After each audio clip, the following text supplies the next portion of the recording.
Hello and welcome. This is Gray Hughes of Gray Hughes Investigates on YouTube. This channel evaluates all aspects of true crime. As you are aware, videos and live streams in this genre often discuss elements of crime that may be disturbing to some viewers. If necessary, take the precautions needed to avoid these feelings. Factual information related to cases is the key to fostering rational true crime discussions. Fortunately, you will find that here. Please hit the like button only once, share the video, and subscribe if you like my content. Thank you very much for watching.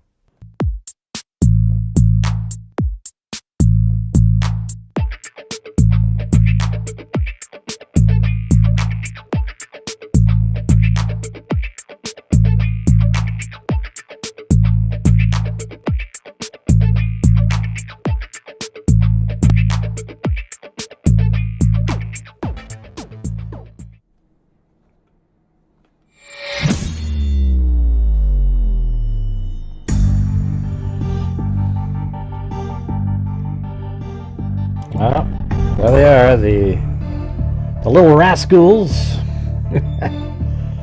Oh boy. There's Clancy.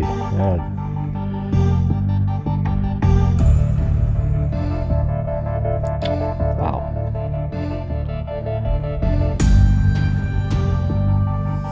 Wait, I don't need that one. Gray only. This one.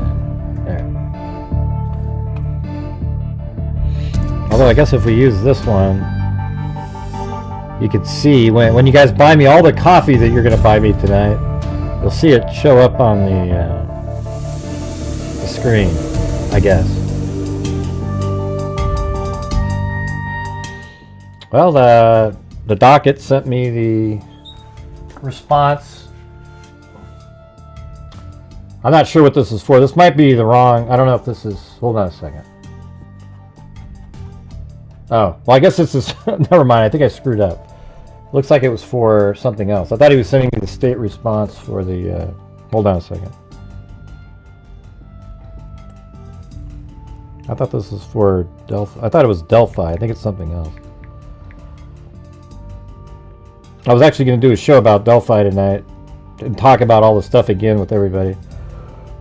So I thought this would just kind of lead right into that, but I'm not sure that's what this is. Because now that I look at it, it says it's from Florida. It looks like it's Stearns. No, it's wrong. It's not it. It's not the right thing. Yeah, no, it's... Oh, the defense... Well, the whole thing's wrong. I was just trying to get on as fast as possible because I thought we got the response from the state. But this isn't even the... Looks like it's for the Stearns case.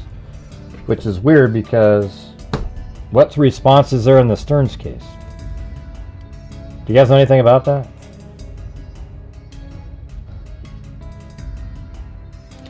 Yeah, I just came on really quick and I just typed it up as fast as I could because I thought it was the response for the in the Delphi case because that's who I'd have been communicating with the docket about. I didn't even know there was something to respond to in the Stephan Stearns case. So I guess I'll just change the title or something. You know, hold on a second.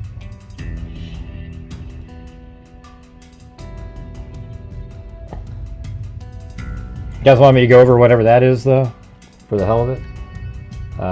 Let's see. I think that's who this is. Who's responding here? State, yeah, the state response.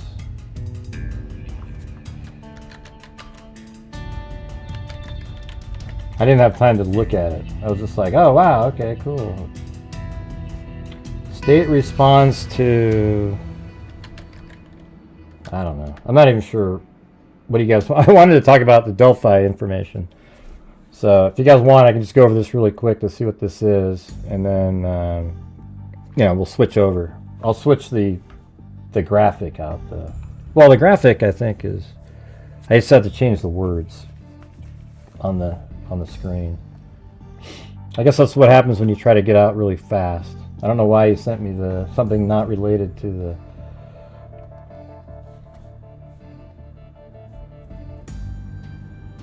I gotta open up Photoshop really quick.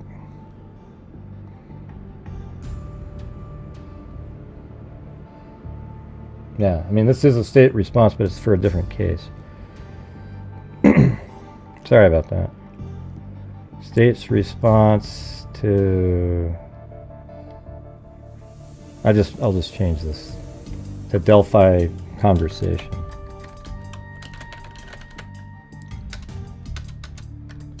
Because that's what I wanted to talk about. But I was like, wow, because I was waiting for the state's response, and then that's not what this was. It's state response in the Madeline, the Stephan Stearns case.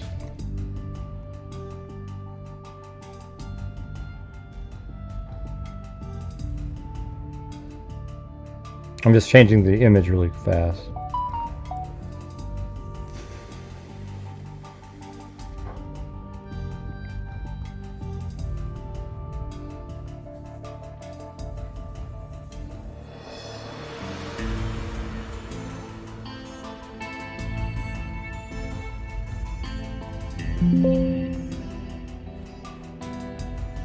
Okay, got that.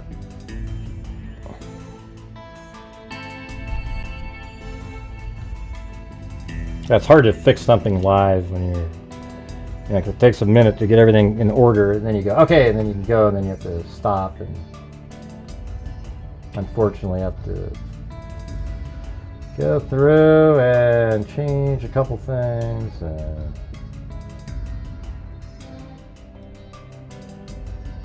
All right, there we go.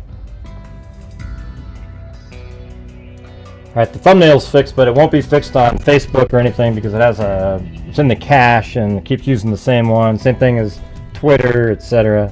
So there you go.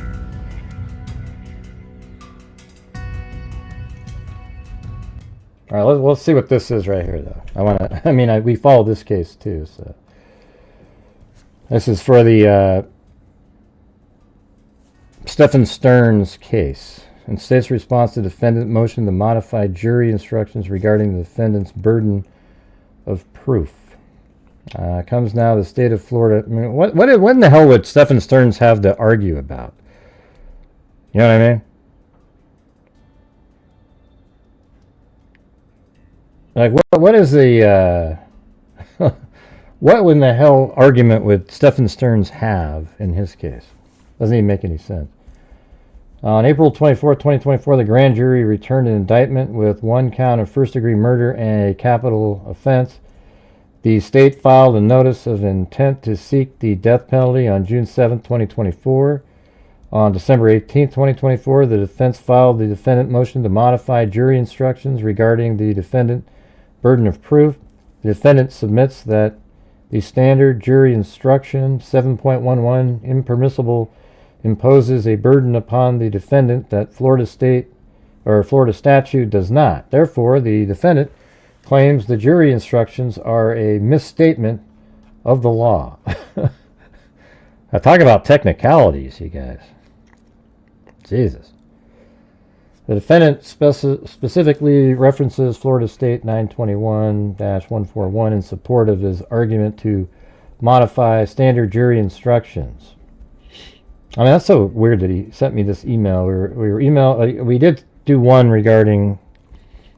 Well, I do have new surveillance footage also in this case, if you guys want to look at it. It's Stephan Stearns and Madeline Soto outside the front of their house, or apartment, and they're talking. Do you guys want to see that? And then we can move on to something else. Anybody interested? But it's weird how So the segment that I was on Court TV yesterday was put out on Court TV's YouTube channel. And of course, every troll in the world, just every single time. So if you're one of the people that was unfortunate enough to be inside the chat, I apologize, for Court TV and the people who just do that. These people are so... I don't even know what to call these people. They're just bottom feeders of society. And all they do is spend their time. If I'm on Court TV, they can't wait to go over there, and then they just start trashing and trashing and trashing, and it never ends. It goes on for the entire show, and then in the comments, they comment the same thing. They say the same thing over and over and over again. You know, it's just it's almost unbelievable that there's people that actually have brains that work like that. Yeah. Let's see. Yeah, anyway, let's just watch the surveillance. You guys want to see that? It's pretty cool. Pretty interesting, you know, something we haven't seen.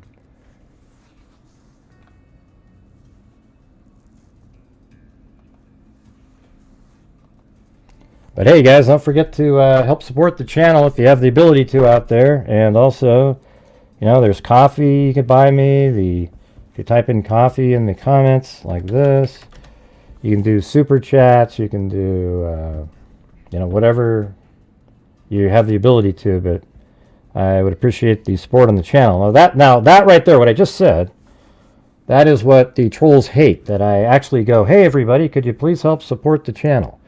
I don't have any other way of generating income on these live streams other than you guys, you know, supporting the channel. But they make it sound like it's some horrific thing. They always leave out that this channel is given $229,000 out in 5 years. They leave that out every single time, conveniently. A little bit like the defense team does in the Richard Allen case. They always leave out the really significant pieces of information that might make people go, oh, okay. I'll be back if you All right. Make super chats great again. And there's Timothy Cecil. He said, make super chats great again. All right, everybody. Right, that's all they say is I'm a grifter. You know what? I would be the worst grifter on the planet. If I mean, what grifter gives away $229,000? Wouldn't I have given away 150 and still look good? I mean, these people are lunatics. Hey, look at Ted Bundy just sent me another coffee, if you can believe that. Yeah, that's what they say, Matt. I'm not going to. I actually know somebody named Matt Banks. Are you the Matt Banks that I know? I mean, I literally went to high school with a guy named Matt Banks who, he was a tall guy. He was like 6'7". I came here to read about the Richard Allen trial. I could care less about Stephan Stearns, but, oh, jeez. LM. You notice how you always just can't just hold your mouth just for 5 seconds? You ever notice that? It's just, it just never ceases to amaze me. It's just every single time you have to have a back ass slap, you know. Yeah, well, don't worry, we'll get to it. We'll get to it, LM. Don't worry, okay? We'll make sure we get to your topic. Mm-hmm.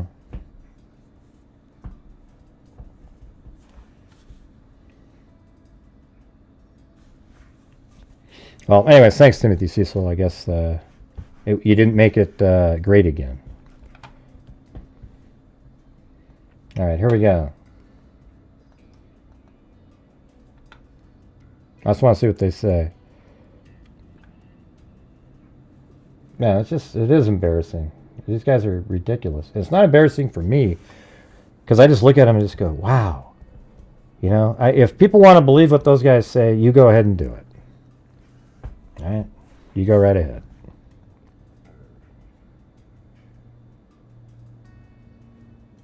No, I didn't see the biggest numbers ever with the Delphi case. No, I didn't. I saw more. I got more views on this case, and I got more views on Koberger. Are you than Madeline's Delphi. mom? No.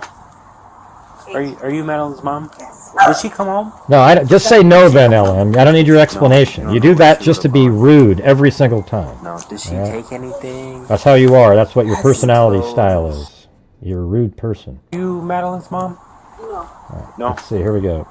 Are you Madeline's mom? Yes. Did she come home? What's that? Did she come home? No. You don't know where she would have gone. No. Did she take anything? Yes. Any clothes? I've Her birthday money is still here. So this is that same night after she went missing. Okay.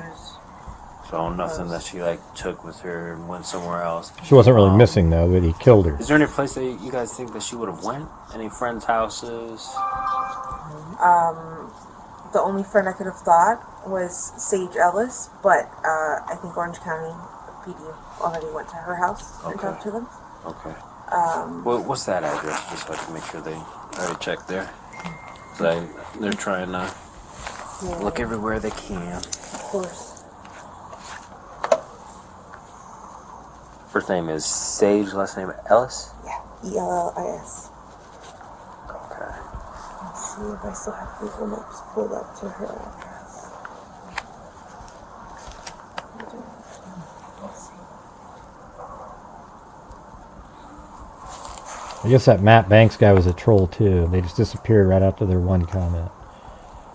Did she go to school today? They hoped it would land a little bit better. She was supposed to. She was She supposed was to. dropped off close to school. She wanted to walk the rest of the way because she was embarrassed by his car, Okay. which is normal for her to ask to be. It's an image thing. Right. But she never made it. I went to the school to pick her up at the end of the day, and she never came outside. I drove away thinking maybe she walked to my mom's office because sometimes she'll do that if I can't pick her up. And my mom's office is less than, what would you say, half a mile away? Yeah. It's pretty close. Something like that. She would get there. Isn't that creepy looking at School that ends guy? at 4:04. She would get there by 4:35 the latest. She never got who's there by responding to? 4:35. I started driving around. I went back to the What are you school. talking The about? school was closed. This is just the same night. You know, they went back over to ask more questions. Remember, Stephan, Madeline Soto went missing, and then they go over to the office. Remember, we've already seen the video where they're in the office talking, etc.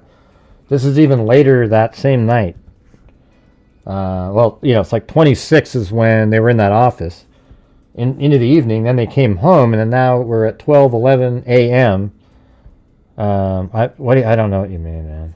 I don't know what you mean. I'm just going over the video. I'm sorry. I mean, from Melissa's screen, she could maybe walk to her grandma's house, but that's a lot further. When the school was Yeah, I mean, I read it. What they were responding to in the opening of. I mean, I literally read what they were responding to. So I guess we'll have to go back to go try to find it.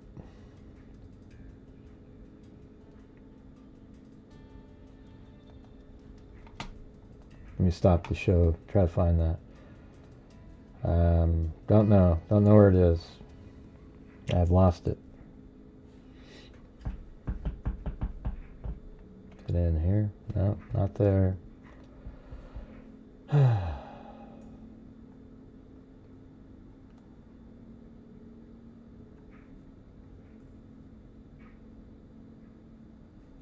I have no idea where that PDF file is now.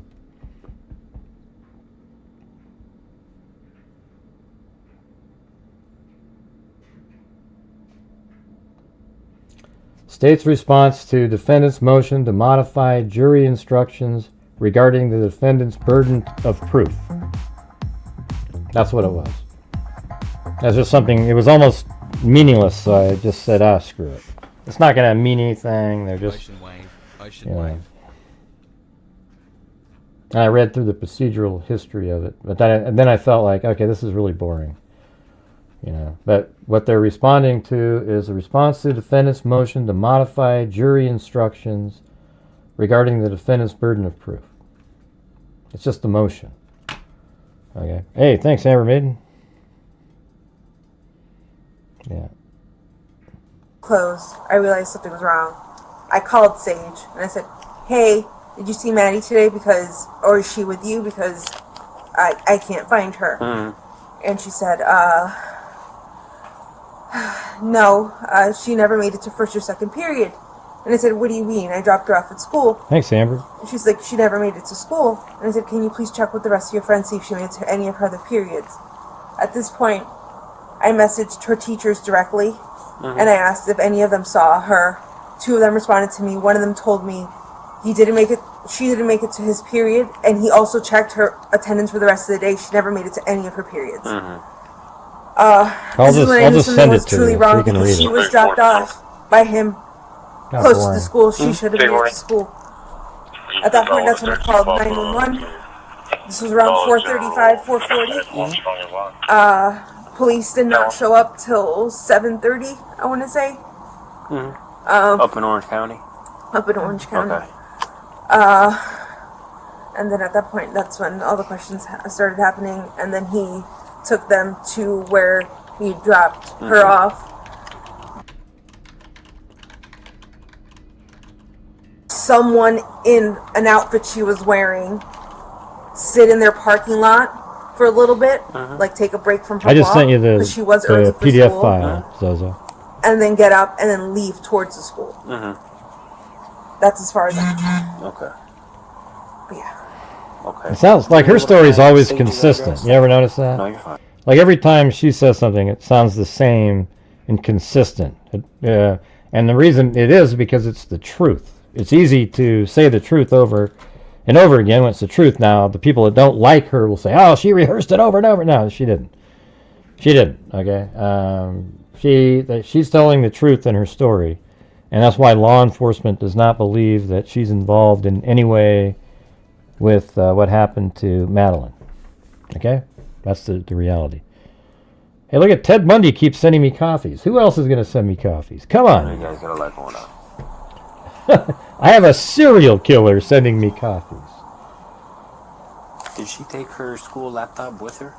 She did. She did. She They did. already tried to track it, but unfortunately the unit is completely powered off. Oh, okay. Completely offline according to them. They were unable to do anything with it. Okay. She doesn't have any other kind of technology that you guys can track. Yeah, I mean, she's not, like, hey, let's be buddies with... She Normally she accidentally, has her phone, but she left it at home today. and that is normal for her. She's got ADHD. She's very forgetful. Okay.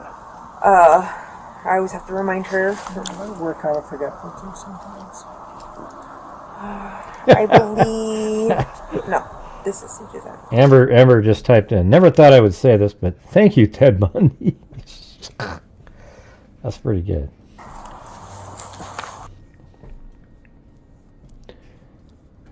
I don't know who Ted Bundy is in real life or anything.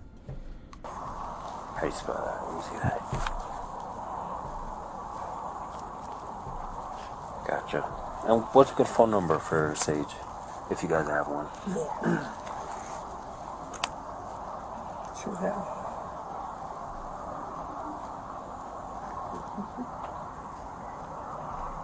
Yeah, it's weird when you look at Stearns. Just think about the fact that he's already killed Madeline Soto earlier in the day, and he's just standing back there like he's just,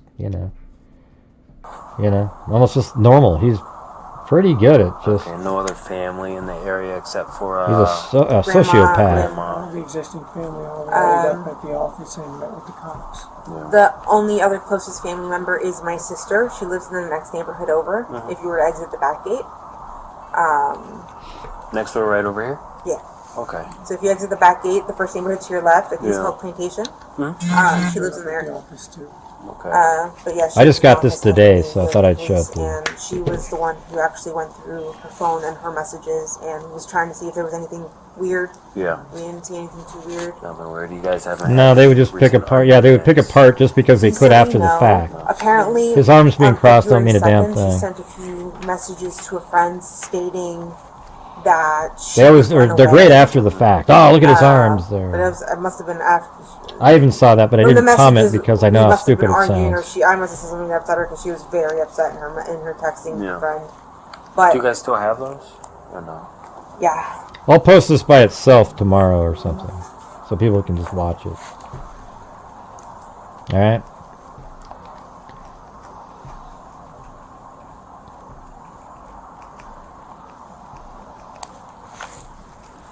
And that's her phone? this is her phone. I don't know why it's. Hold on a second. It's wet. He's like, did you delete those pictures? Wait, are those pictures going to show up there? I didn't know you were going to be using her phone. She might have those pictures with... You can tell he's You probably a little remember bit nervous right now. Like, what's on who- that phone? Or he's already looked at it probably at this point. Yes. No, I'm just trying to see. It's Savannah. Savannah, yeah. That's what it was, right? A second. Yeah, this is Savannah. Okay, this is her.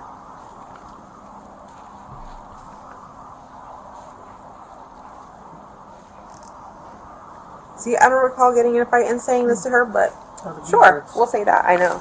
That'd be words. I mean, I taught her. Yeah, she's your daughter. I taught her. Yeah, yeah. Yeah. She's her daughter. What a dumb comment. It's almost like he's just commenting to comment. What are all those things? Where did she say that she wanted to run away? Did I just miss it? Something about she can't wait till she's 13 and she's out of here. This is where the Actually, I'm not sure where. Is that I thought it was part of that conversation. Never mind. yeah. But here's the thing, everybody.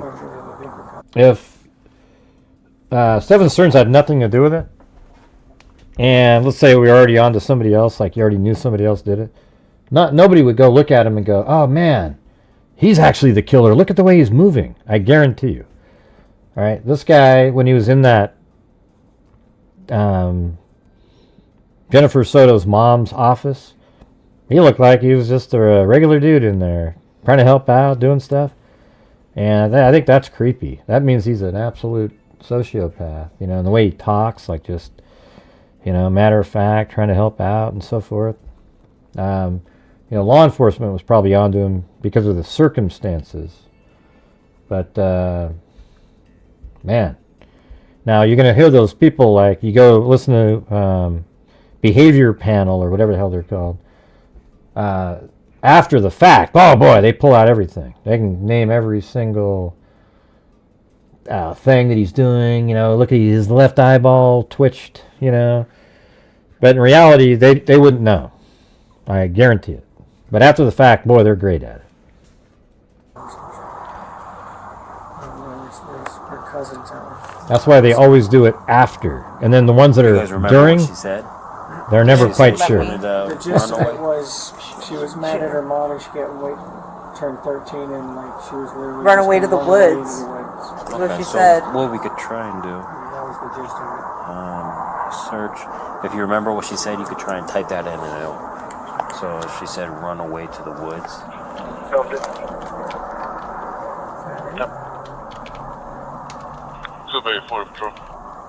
No, that's Sage. We're talking about growing up and living in the woods. But that's not it. Okay, let's try running away. Yeah.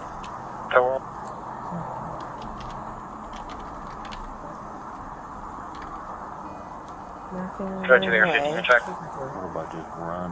Run. So, run away.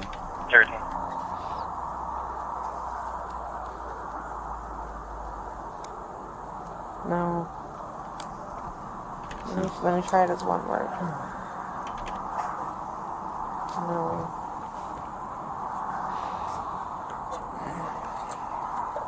Let me ask my sister who actually went through her phone. Okay. Hello, Sandy. Do you have a recent picture of it? Yeah, I can give you a few. You can airdrop too if you like. No, I just wanted to see it just so I know who I'm looking for. I know Orange County, they already have pictures.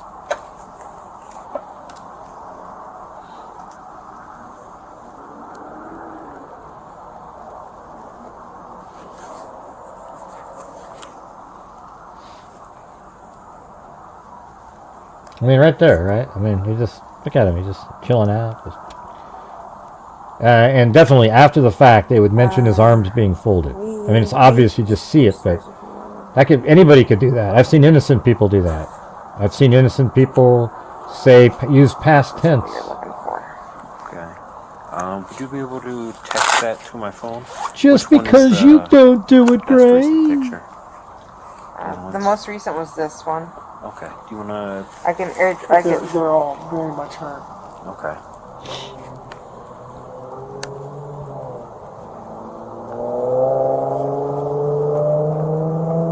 Alright, so then. Yeah, well, even when he talks, you can't tell. When he's over at that insurance company, forget it. We just know because we know.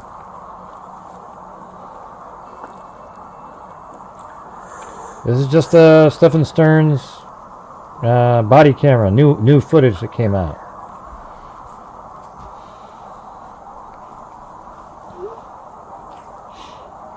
But hey guys, if you can help support the channel tonight, I would appreciate it. We're currently at 1/12 of a normal night. I'm currently with Kissimmee PD. They came to the house. Or we used to be and they're asking normal me about night. the text message where she said Not she sure what wanted to run normal away to anymore. the woods. Do you remember who she texted that to and like what day, so I can show them that?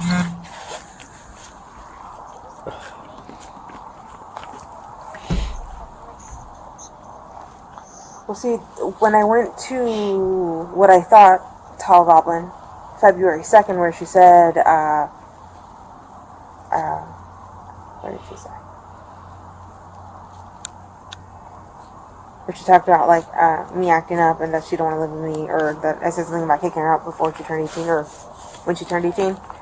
It doesn't say, it doesn't talk about her running away into the woods. Hey, what? Where did she say that? Did she ever say that? In front of Home Depot. Oh. And log out flood attack from as well. That one. It'll be 0028 Alpha Yankee. Flood attack. It'll be a white minivan. Oh, okay. Okay. Okay. Okay. I'll let him know. I wonder if the cops right now are already kind of like No, that was it. thinking he did this. That's why they keep kind of filming him. Okay. So what she had said was to Sage, actually this is Sage's dad that reiterated this to us, was that once she had said she wanted, wouldn't it be fun to go camping in the woods and do a bonfire? So that's what she mentioned about being in the woods, not that she wanted to run away and live in the woods. Yeah, that's not running away. And then with her text, pull up her text again. Have you guys checked her recently deleted text? I don't know how to do that. So Teach me, please. go back, I believe, edit, show recently deleted. So 6 days, 6 days, and 10, and you could just click on whatever, and you can click recover and look through whatever they are. Those are all 6 days ago. I don't know if you wanna. Yeah, I mean, Looks like they're if I do that, is it gonna get lost in the mix with her other messages, or is it gonna show me individual like?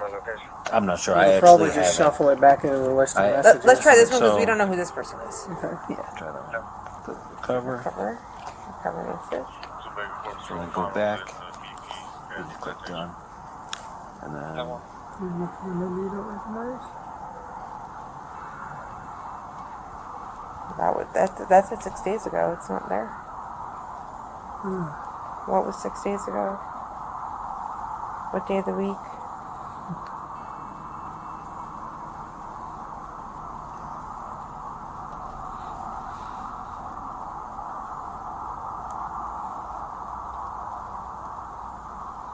Is that it there? This one? That's more than. See, it's weird. It's like, how did you get her out of the house from here? I think it's to the left is where the car is. I mean, if you behind the camera. So I guess it'd be maybe. I bet you it was early in the morning. He carried her out like at 4 in the morning and put her in the car.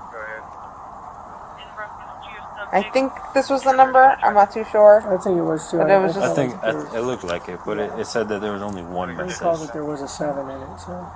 No. So So- I don't know. Who's the other one? Tall Goblin? This one?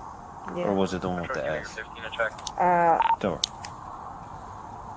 I will. So that's Tall Goblins with the S. So one was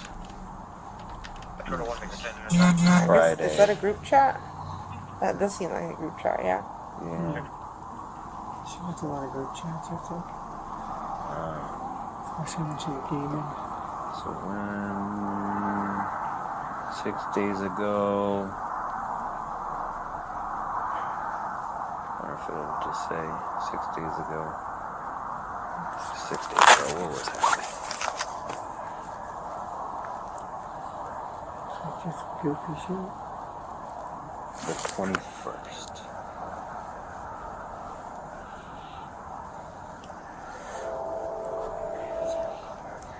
Yeah.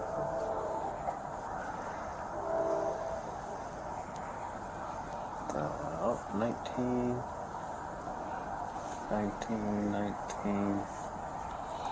I'm not sure there's anything like earth-shattering in here, but at least we're seeing. Hey, thanks, Sandy, for the coffee. 20.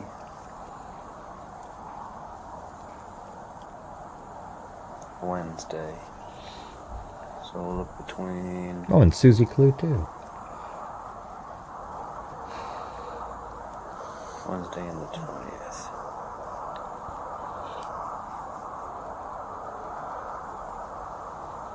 Wednesday.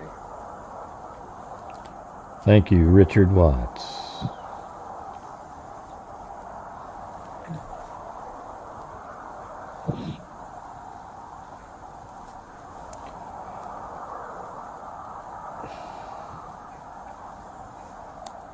No, it's the 20th. I don't see anything in there. She mostly stuff for gaming and stuff. Yeah. Okay. That's all she uses it for. Yeah. I know the other officer already came here and looked inside, right? Yeah. Do you guys mind if I go back in and walk through with you guys? Go for it. Okay. You guys want to show me the way? Oh, this will be kind of weird. We haven't. Ah, is that where it cuts off? Well, I guess at least. Oh wait, I guess then he's leaving. I wanted to see the inside of the house. Jesus.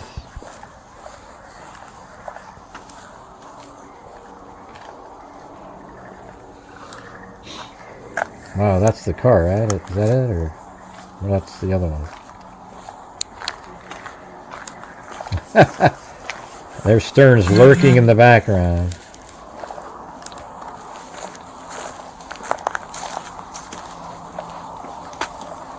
I believe the blue Corolla is Angelica's. This one? Yeah.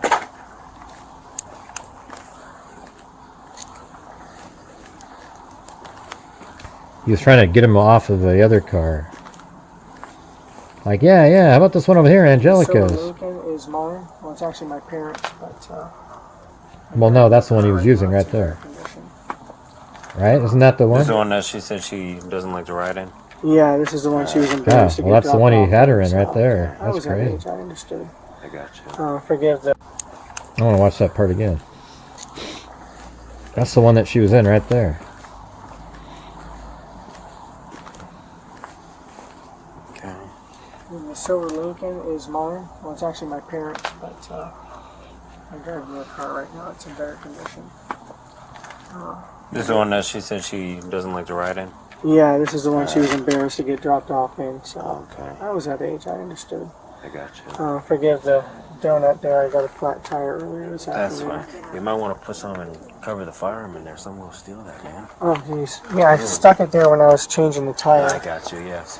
Thank you for pointing that A lot out. of people, they look in cars, if they see that, they'll Yeah. smash that back window and Yeah, I have my take it. concealed carry, so Yeah, thank you good for pointing you. that out. I appreciate it. Now I gotta hear that again. Man, so he had a firearm that was visible, and he said he put it there when he got the flat tire.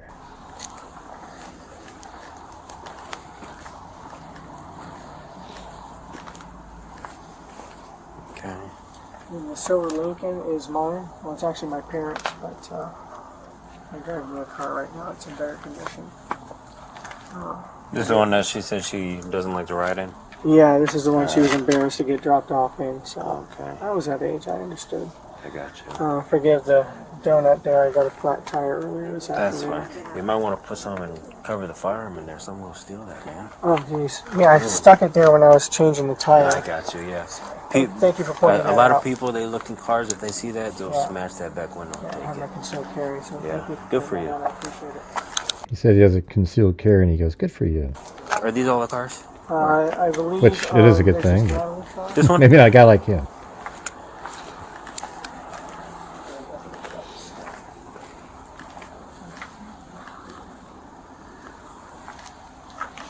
I wonder why he didn't say if he could pop the trunk. His response would have been pretty amazing. You think he would have let him? Is that all of them? Yeah. Just those 4? Okay.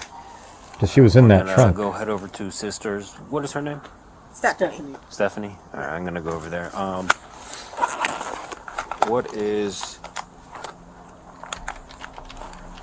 What's a good phone number for you?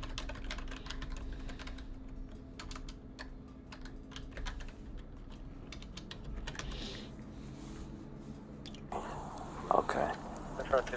All right, I'm gonna go head over there. Okay. All right. Yep. Don't worry.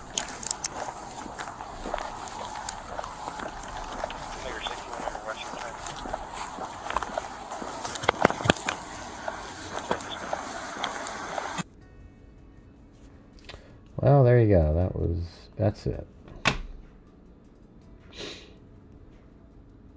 So hopefully there'll be a. I was just looking at that when I was like, what is this place? I think those are the Badlands, right? South Dakota. Yeah. So I guess that's really about it. Pretty wild to see that, though. I can tell you that.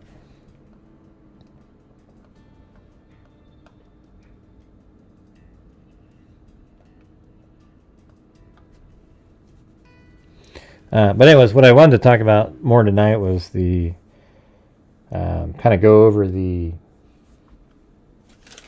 in the Delphi case, because every time when you in the comments you see stuff and you're like, oh, that's pretty interesting too, just regarding all of the new information that just came out. So I think what came out was the Ron Logan crap, the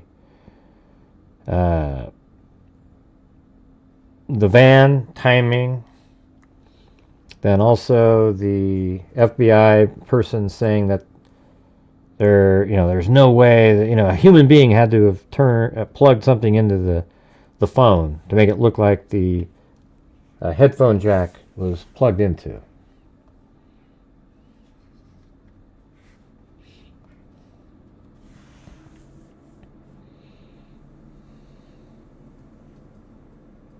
Confirm what lie? What are you talking about, Russian Blue? I just don't agree with you. Jennifer Soto has nothing to do with it, okay? None of the detectives believe she has anything to do with it. So I hope you guys can just move on. It gets really old, Just the same diatribes over and over and over again. Oh, Jennifer did it because all my friends said it. And I believe it, so therefore it's true.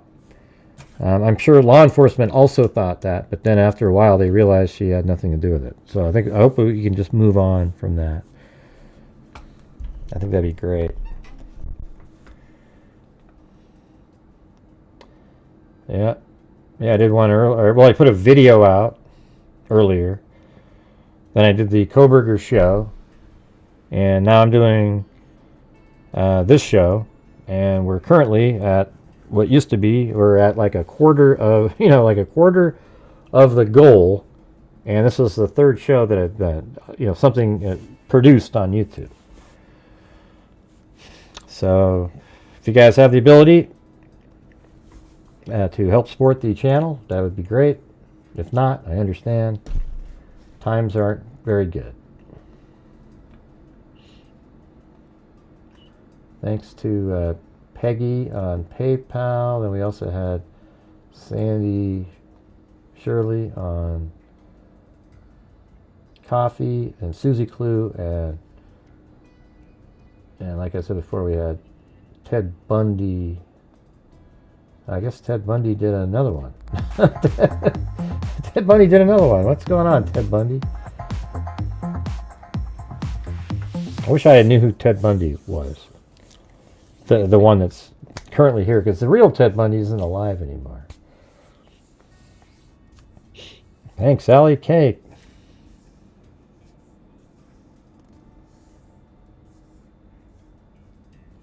Doesn't look like anyone gives a crap for your opinion on Court TV. Okay. Do I care? I'm telling you right now, my opinion that I gave out is accurate on Court TV.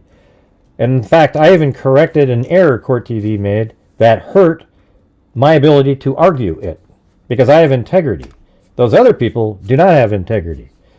They didn't even mention the fact that that Richard Allen also said he had used a box cutter and then threw it into the dumpster at CVS Pharmacy.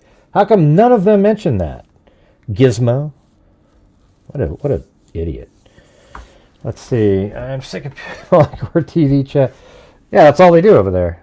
That's all they do. That's the Court TV crowd that watches every time I'm on there is part of an online community of hate that hates me, and they spend all of their time spending every day. They wake up in the morning, almost in cold sweats. They run into the kitchen, have a bowl of Cheerios, and they start wondering, how can we attack Gray today? What did he do? Hey, what did he say? That's all they do, okay? Now, if that's something you want to be part of and be a loser just like them, then you go ahead and be that way, okay? I'm going to keep putting out the information that's factual and credible and accurate, and that's what I do on this channel, just like I did in the Koberger case, the Delphi case over the years, Kanika Jenkins, every single freaking case that I've done, I'm accurate on. And if you want to believe the idiots out there, you go ahead and do it. I'm just so tired of it. I hate having to defend myself. That's why they do it, though, okay?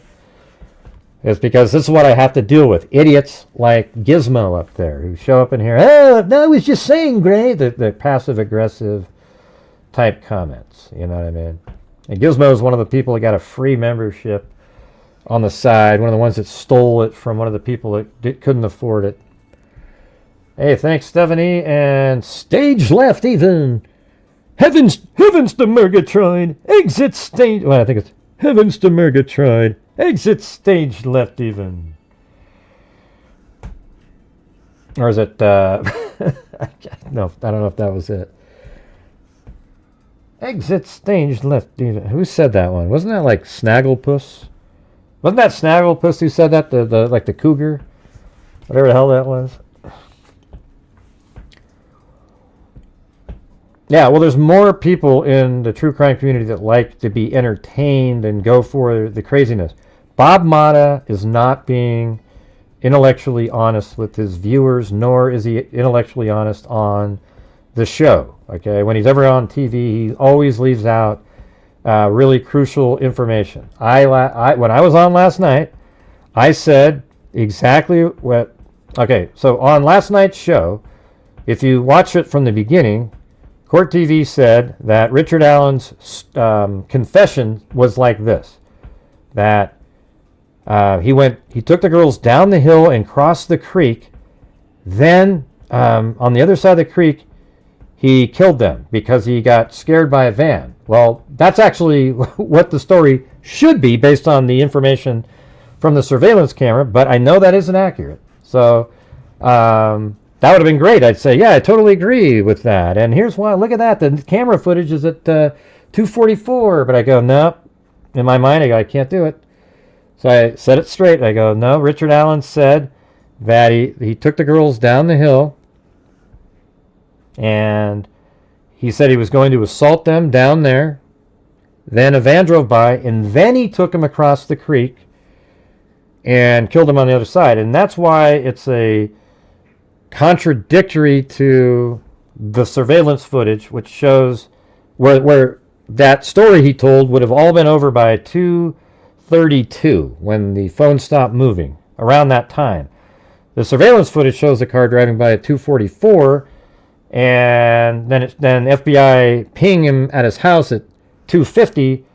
So therefore it throws off that timeline, even though it's still the same thing. It's still Richard Allen saw the van. The van was there while Richard Allen was at the crime scene. Okay?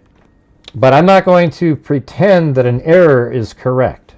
Those people love doing shit like that. Okay? And by the way, don't you think it's a little odd? Don't you guys think it's strange when they are asked a question, these other guests on there, they're nice people, whatever.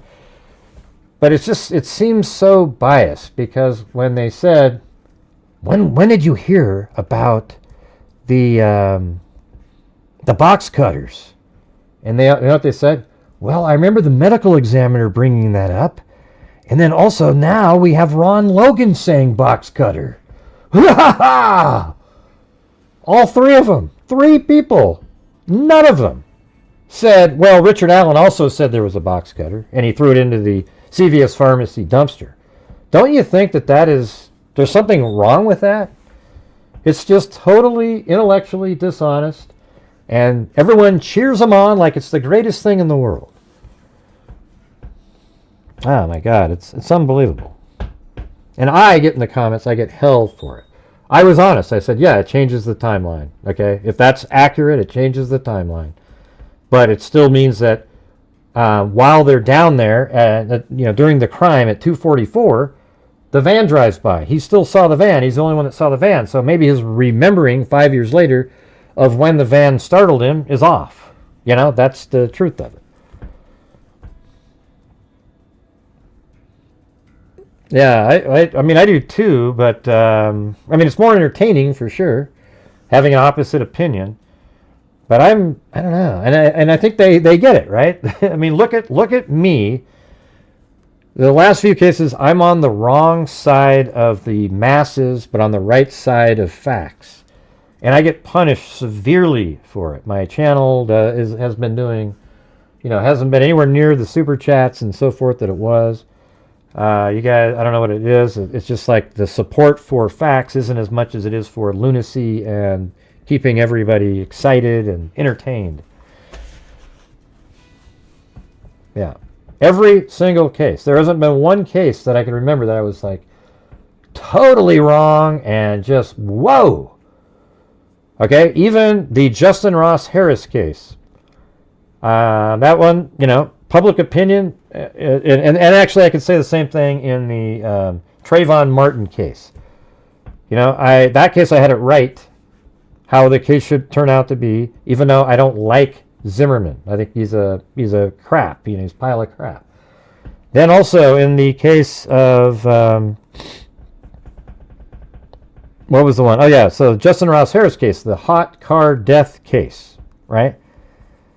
That case was, the public hated him, and that is a case where the prosecution intentionally made a kind of sold the judge originally saying, yeah, he turned around and he watched this guy, and then he was all the way in there talking about when he threw some light bulbs back into the car at lunchtime. He wasn't. He was never all the way in there. He opened the door and tossed him in and shut the door again. He didn't see his kid in there. What they did was they painted a picture in that case of, this is why you should believe us and hate this guy. The reason he was distracted and his kid died in the car was because he was sexting underage girls and other like prostitutes or something, So this is why you should hate him, and therefore, and then they sold the jury that it was malice murder. I mean, absolute joke. And that was disgusting. And they even did a thing where they moved the seat that was behind the driver and moved it over to the side a little bit and took a picture and go, look at what he could see. And then they had to admit that they faked that and they had to put it back behind the seat again. But the jury was already sold a bill of goods, so they found him guilty for malice murder. And I just go, that is a case that I felt was an absolute injustice, a horrendous decision.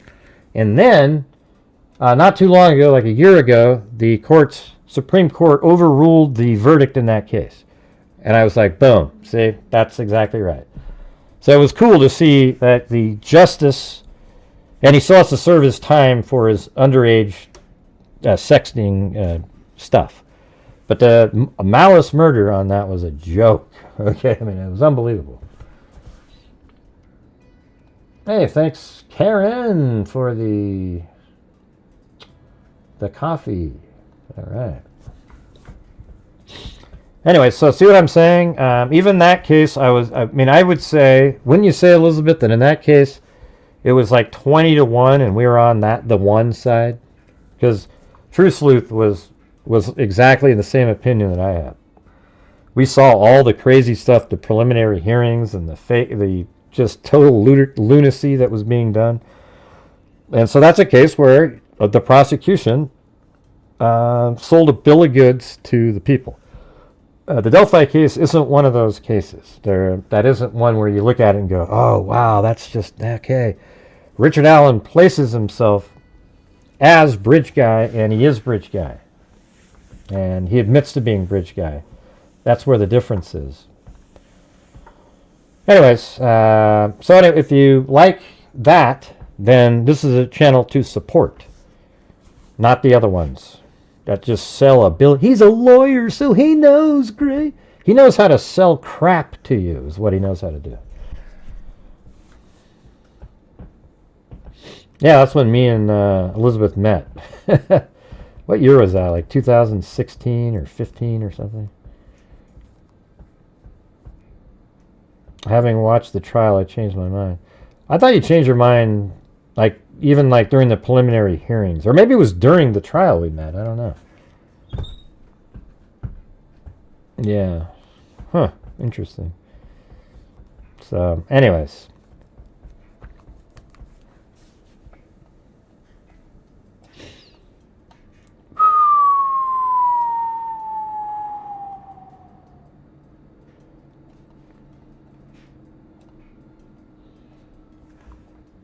Yeah. Did anybody go up and block that Gizmo guy? All right. Thanks.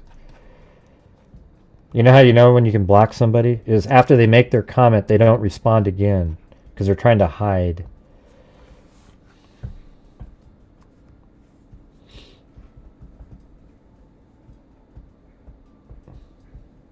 Oh, yeah. Oh, you said he was a pedo? Yeah. Well, he wasn't because they weren't prepubescent kids. That's a lot of people say that all the time. Everybody's a pedo, but that's not. Pedophiles are specific people. It's also, isn't it great though, with this new, I don't want to say it, but because it'll make Amber upset. I met Gray during the Maddie Bell case, and he was right about that one too. Yeah, wasn't that crazy? Yeah, and especially after I talked to the sheriff in that case, when he said something like, what was it that he told me? He said, yeah, well, she got into a car willingly, and then she went out, and I go, okay, boom. And then we just nailed that one. Had it all figured out. And at first it seemed like, God, maybe the boyfriend did something. And now it turns out she just took off and was with somebody, and that's exactly what happened. Then eventually she came back and was with the guy that she left.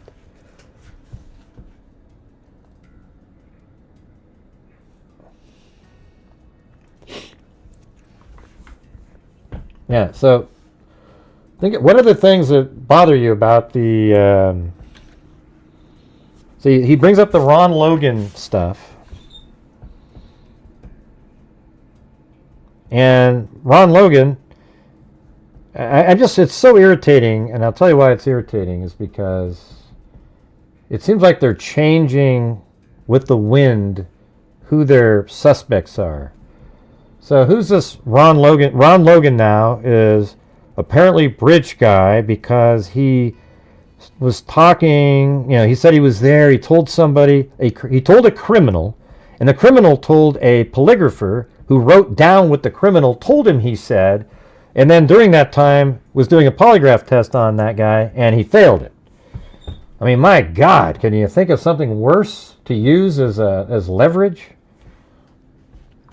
I'm definitely looking forward to a response by the prosecution.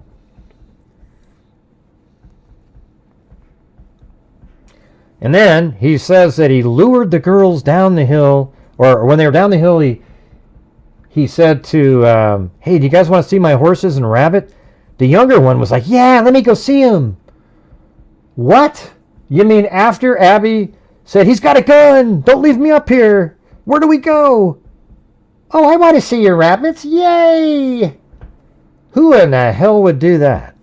What a joke. Okay?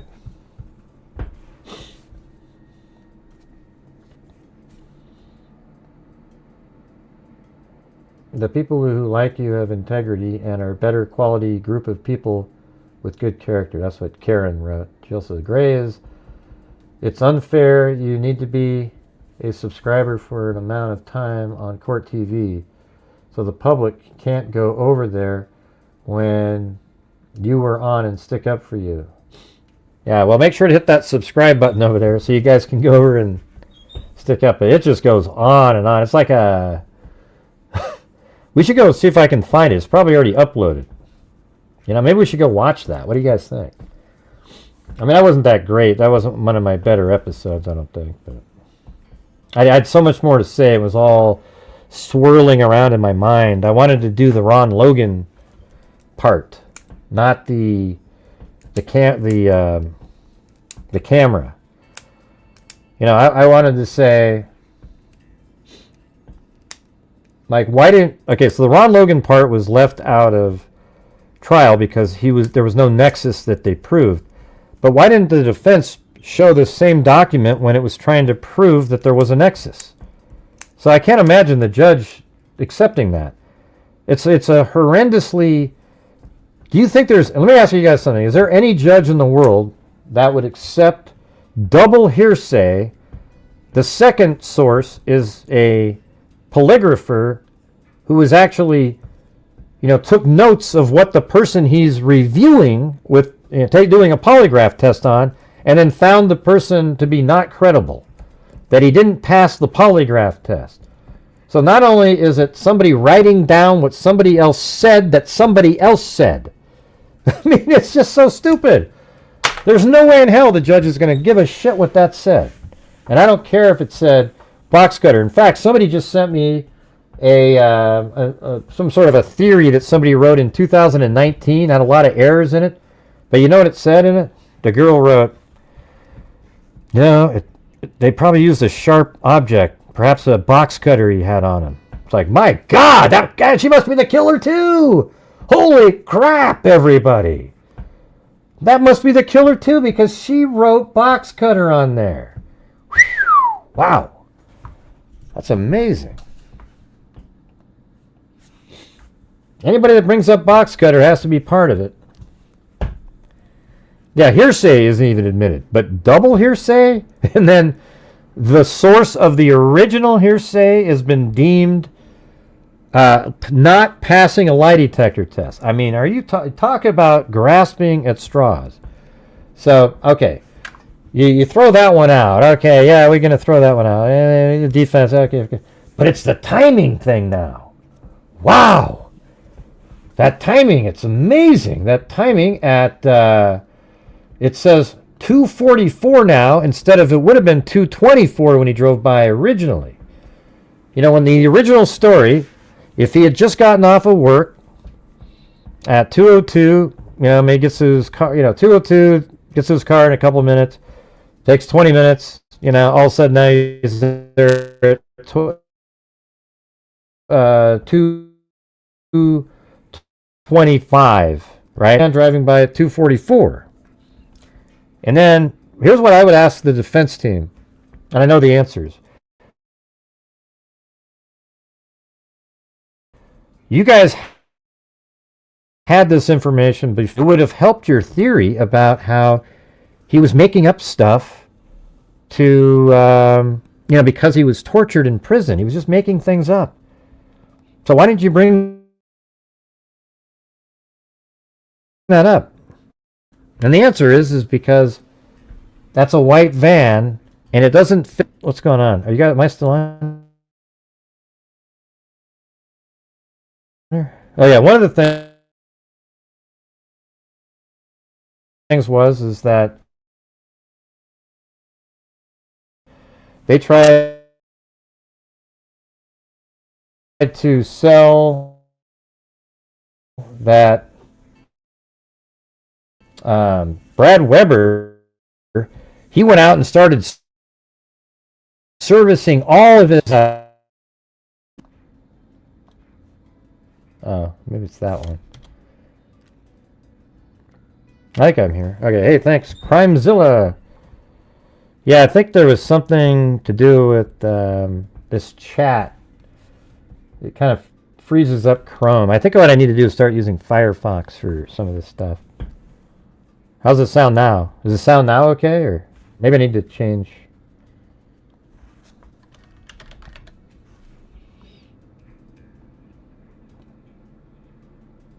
Sound is all what? It's better? Okay. Yeah, it looks like I've got everything.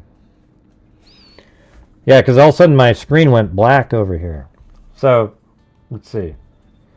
Yeah, remember they were trying to use Brad Weber, and they said, look, man, he wouldn't service his machines. You told the FBI that. You know, you wouldn't have been anywhere near there. And that was to try to sell that it was way later. You know, like he wasn't going to be around.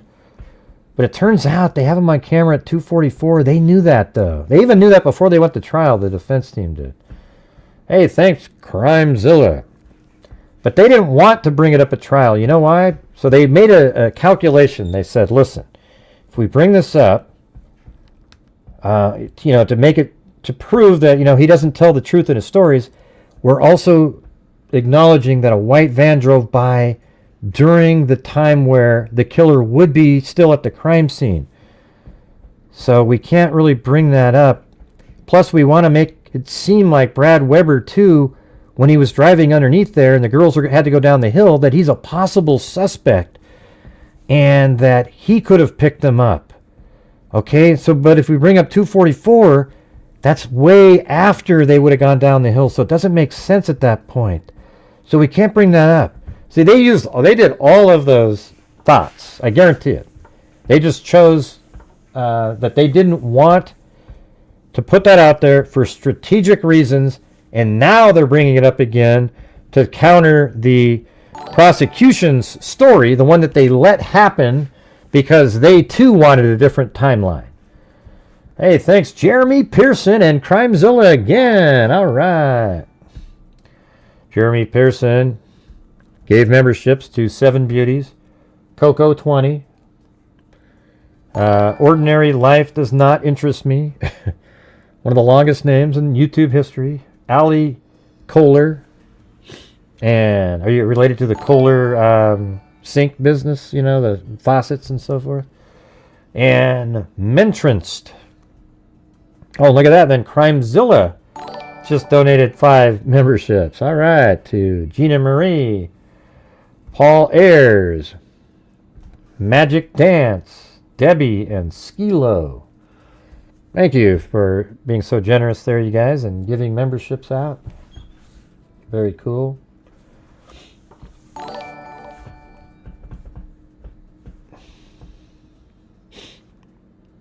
And look at Ted Bundy keeps throwing in coffees over here. What's going on, Ted Bundy? All right, we got 1, 2, 3, 4 coffees from Ted Bundy, the serial killer.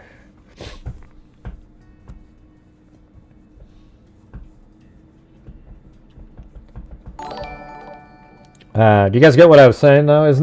That's exactly what the defense was doing. They already had this video, so they knew that it was 2:44 when the van drove by. But they wanted to sell, I guess it's weird, too, because they had 2 things with Brad Weber that are contradictory to themselves. One, see, it almost feels like they didn't really think through this very well, right? Because there are 2 Brad Weber sort of insinuations. One was that he went to service all of his ATM machines. So then he couldn't have been home, right? He couldn't have been at home. There's no way that he could be anywhere near there at the time. So they didn't really want that one to stick. And then they went with Brad Weber's coming home, and you know he's right there under the bridge right around that time, and we believe the girls were taken somewhere, maybe with a Faro bag or a refrigerator. Oh my God, you can't make this stuff up. What we need to do is make a video, kind of like where we have a person driving a car around with a Faraday bag. He said feral bag. A Faraday bag and a refrigerator. And then you throw your phone into it sometimes to avoid detection. Oh, yeah, that'd be good stuff. Yeah, well, we have this one picture from back in the day. It's hilarious. Let me see if I can find that really fast. It's like this picture of Bridge Guy, but he's covered with all kinds of stuff. Let's see. I know I have it somewhere in here.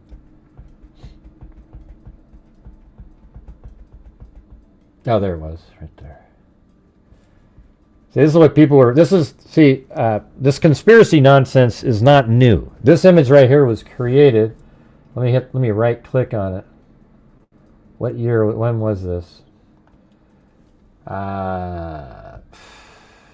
Well, I found it again in 2021, but it was actually created in 2017. And these are all these different theories. Everybody's wondering what angle the sun came from. There was people that said that there was a paddle down his legs, that there was a car that you could see off the side of the bridge over there, that he was actually pulling an oxygen tank that they edited out somehow. There was a dog that was actually sticking its head out. You could see the dog inside there. Can you see it? Can you see it? That he had a GoPro right here. I don't know. It was pretty funny when somebody made this image. Added some levity to all the crazy stuff that we've had to go through. Yeah, the cigarette hanging out of his mouth. That's what they were saying. Can you believe this? Remember when there was, originally when there was, I think it was 3 frames. I made a quick video of movement just with the 3 frames that were released. And then they say, look, you can see him spitting. That might have been when the 2-second one. You can see him spitting chew out. Really? You can't see shit in there. There's nothing. I mean, if I played it right now, let's see. Oh, look at that. He's spitting chew right there, everybody. Look, right there. Look. Wow, right there. Look, there he is. Jesus. Come on, you guys. Everybody should be a little bit better than that. What's submitted into evidence? What are you talking about, Lynn?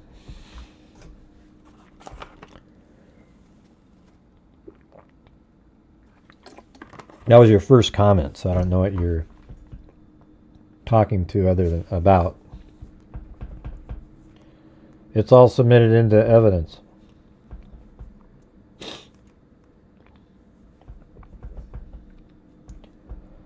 Right, so like I just said, the defense did not want to introduce the van material.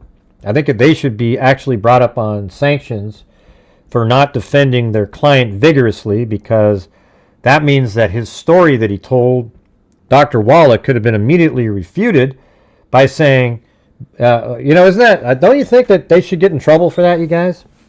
Because when Dr. Wallach was on the stand and told that story, and it was such a damning moment for their client, they could have gone up there and said, well, that can't be true, because we have video right here of Brad Weber driving his vehicle at 244 right there. And you're saying he went down the hill, and we know, and based on the Apple evidence, we know the phone stopped moving when it was on the other side of the creek, so that can't be a true story, right?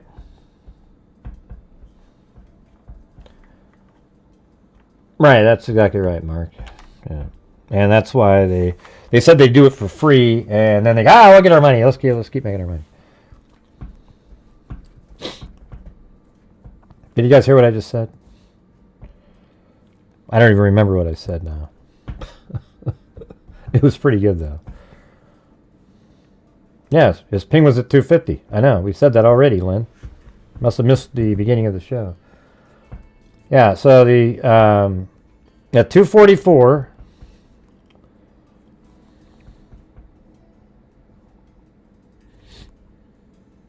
I mean, I think it's obvious if you just look at it. The defense team did not use everything that they had to defend their clients. The key moment in the case was he told a story that he went down, ejected a bullet on the bridge, went down the hill, was going to assault them down there. Then a van drove by, and then he took the girls across the creek and killed them. They had information that would disprove that key moment, and they didn't use it. And the reason they didn't use it was because, well, it still says that a van drove by while there would still be somebody at the crime scene. It also interferes with our other stories we're trying to sell. So let's just leave that out there. Leave it out. I don't know if you get what I'm saying, but... Yeah, no. It proves that he was driving by, but it was later. So they had to make a decision. Yes, it proves that the story that Dr. Walla told cannot be totally accurate. And then that might have helped support, well, wow, he's telling these stories that aren't really accurate all the time. But the reason they didn't do it is because it shows that the van drove by during the known time frame of the crime, which would just immediately be able to be rebutted by saying, well, yeah, maybe he crossed the creek and was also startled by the van, but he's the only person that knew the van was there. So they knew that it would be probably an easy rebuttal, so they left that out. Hey, thanks, Mark, for gifting a membership to Myron, #1 Georgia Bulldog fan. Hashtag Sick'em Dogs. Could you come up with a longer name next time, Myron? My God. I mean, have a name like Mark. That's 4 letters, right? I mean, then then he gives a gift to Myron, #1 Georgia Bulldog fan. Hashtag Sick'em Dogs. Now, the longest name, I think that might be longer than Crystal I haven't seen her for a long time. Crystal, a.k.a. Beaver Gaming, sub Crystal. What needs to be corrected? Well, that's what they said. Well, that's what they want to correct now, because the case, he's already been found guilty, Lynn, so now they're willing to bring up those things, right? Right? Now they're willing to bring up the things that they didn't want to strategically at trial, so they're bringing those things up. And I really am looking forward. I thought that's what we had at the beginning of the show, that we had the prosecution's response to the state's response to what's been going on, but apparently that was for Stephan Stearns. I got so excited I just went live, because I was going to go live in another half hour after that, but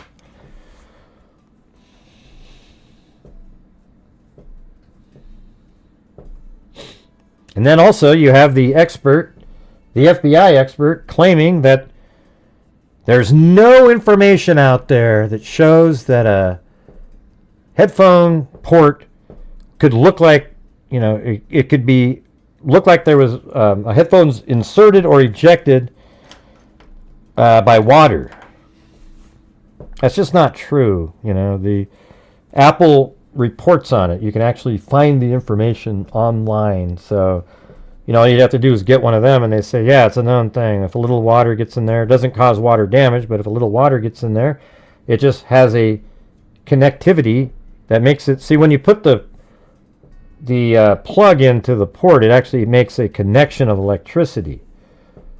So if a little water gets in there, that especially water with minerals, they say, you can have a connectivity in the port. So there you go. The 15-minute time difference in the van's movement. It's 20 now. Yeah, because it would have driven by about 225. Okay, so this is how it works. The steps on the phone was 218 to 225. Did not move at all. So that's when they thought the assault happened.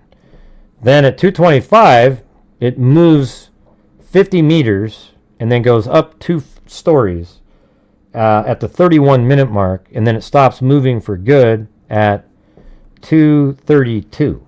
So what that means is at 225, the car drove by and startled him. So that's why there's movement from 225 to 232. So there you go. But now it's like, okay, now you could easily just tell the story like this. If the prosecution wanted to, they go, yeah, I mean, listen, he was startled by a van. We just came up with a theory based on the information that was given. We saw that van. We just weren't able to determine 100% that it was the van because it was 12 hours off. We didn't know what time frame the original video really was. So we're basing it off of the movement of the Apple phone and what Richard Allen himself said. Now, if we're able to determine that that white van was 244, we could easily just say that while he was down below the bridge, he did intend to assault them, perhaps had them start getting undressed between 218 and 225. Then he maybe noticed that he was kind of out in the open down there, so he had the girls cross the creek and then had them undress at about 2:32. The phone was on the ground as part of the undressing, and then he started to do whatever he was going to be doing with them, had their clothes taken off. Then he looks over and sees a van driving by at 2:44, and then he panicked and he killed Libby. Then he perhaps thought, maybe I'll let Abby live for a while, and he let her dress in Libby's clothing, and he changed his mind and he killed her to preserve his future, because that's exactly what he said he was doing. Didn't that make sense right there? Yeah. So there you go. And then he's throwing the clothes in the water. I think he threw the clothes in the water after the fact. The clothes that were remained on the shore, anyways. So, anyways, it's just right. It's all during the time. It's just right there. It doesn't change. Like I said on the show that I was on Court TV, I go, yes, it changes the timeline. It merely changes when he was distracted. Now he was distracted at 2:44, not or 2:45-ish, not 2:25. So 20 minutes later. So there you go. Well, that's what I said. Stage left even. Let's see. Oh, God. Yeah, I know. 20 minutes. Like, it's still right there. Hey, by the way, was I right? Was it really... It's Snagglepuss who says stage left even, right? The little cougar animal.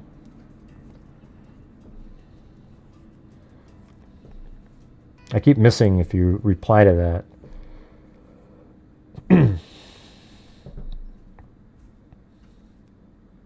I think what I'm saying is exactly right. Just like I think Mitch Westerman. I think the judge had it absolutely right when he removed both these attorneys. I think she nailed it. She knew that this is who they are right here, you guys. Just absolute dirtbags, So, Mitch Westerman. This is my opinion, okay? Mitch Westerman. If you're just listening for the first time, if you remember, these crime scene photographs were released. Mitch Westerman, prior to the release, was given the entire Frank's memorandum with the attachments. So it actually had the crime scene photos in it and everything. Then apparently one day he goes into the office of Baldwin and sees these crime scene photos while he's waiting to speak to Baldwin, sitting on a table, and he takes pictures of those items while they're sitting on a table. Then he gives those items to, I think it was a guy named Robert Fortson. And then Robert Fortson gave those to a person named Mark Cohen, who then released them on the internet. Now, that whole exchange was supposed to, 4 generations down, block any sort of, coming back to the law firm. But then an investigation started, and it led to Mark Cohen. Then it went to Robert Fortson, and then it made it back to Westerman. And then Westerman said that, I just took these pictures in the office, I just took these pictures, I just thought it'd be cool to have them and everything, because I was arguing with a friend of mine about what was really going on, etc. So I took these pictures, and then that investigation led to Robert Fortson taking his own life. He actually killed himself because of this shit that the defense team did. And he goes, I can't believe you blamed it. Well, it's your fault, you idiots, okay? You're the one that let it. So if it is true that he did it like that, you left these pictures sitting out on a conference room table. But the reality is, my opinion is that Mitch Westerman, he already had those photographs. So can anybody in here explain why Mitch Westerman, or whatever, I think that's his name, Mitch Westerman, why he would take photographs of images he already had? Yes, Snagglepuss. There it is. See, I knew it. Can anybody answer that question? Why would he do that? And that's because I believe, this is my opinion, that Mitch Westerman was working with the defense team to put out crime scene photographs to help support their Frank's memorandum and the idea of Odinistic runes, etc., with the branches, and they wanted people to be able to look at it. Okay, that is the reality. And Mitch Westerman, after the investigation led back to the office, he had to bite the bullet to protect both of those attorneys, or at least Baldwin. Okay, that's my opinion. And it makes sense. It doesn't make sense to me that a friend goes into another friend's office that's an attorney and starts taking photographs of crime scene photographs off of a table. That's like the last thing anybody would do in the world out there, right? Oh, you never heard about that, Kayla? Jeez. Yeah, you got to go tell those little pro Richard Allen dum-dums out there. Maybe there's a little bit of information out there that they're being hidden from them because those guys don't want them to know about stuff. So again, I was just on Court TV, right? Did anybody watch the episode that I was on? I've had better episodes. I felt like I kind of struggled with some words and so forth, but I hadn't been on there for a while, so. I thought it was shocking to me that when Barbara McDonald, Bob Motta, and this other guy that wrote a book on how it's Ron Logan, that none of them, when asked, so where have you heard about this box cutter before?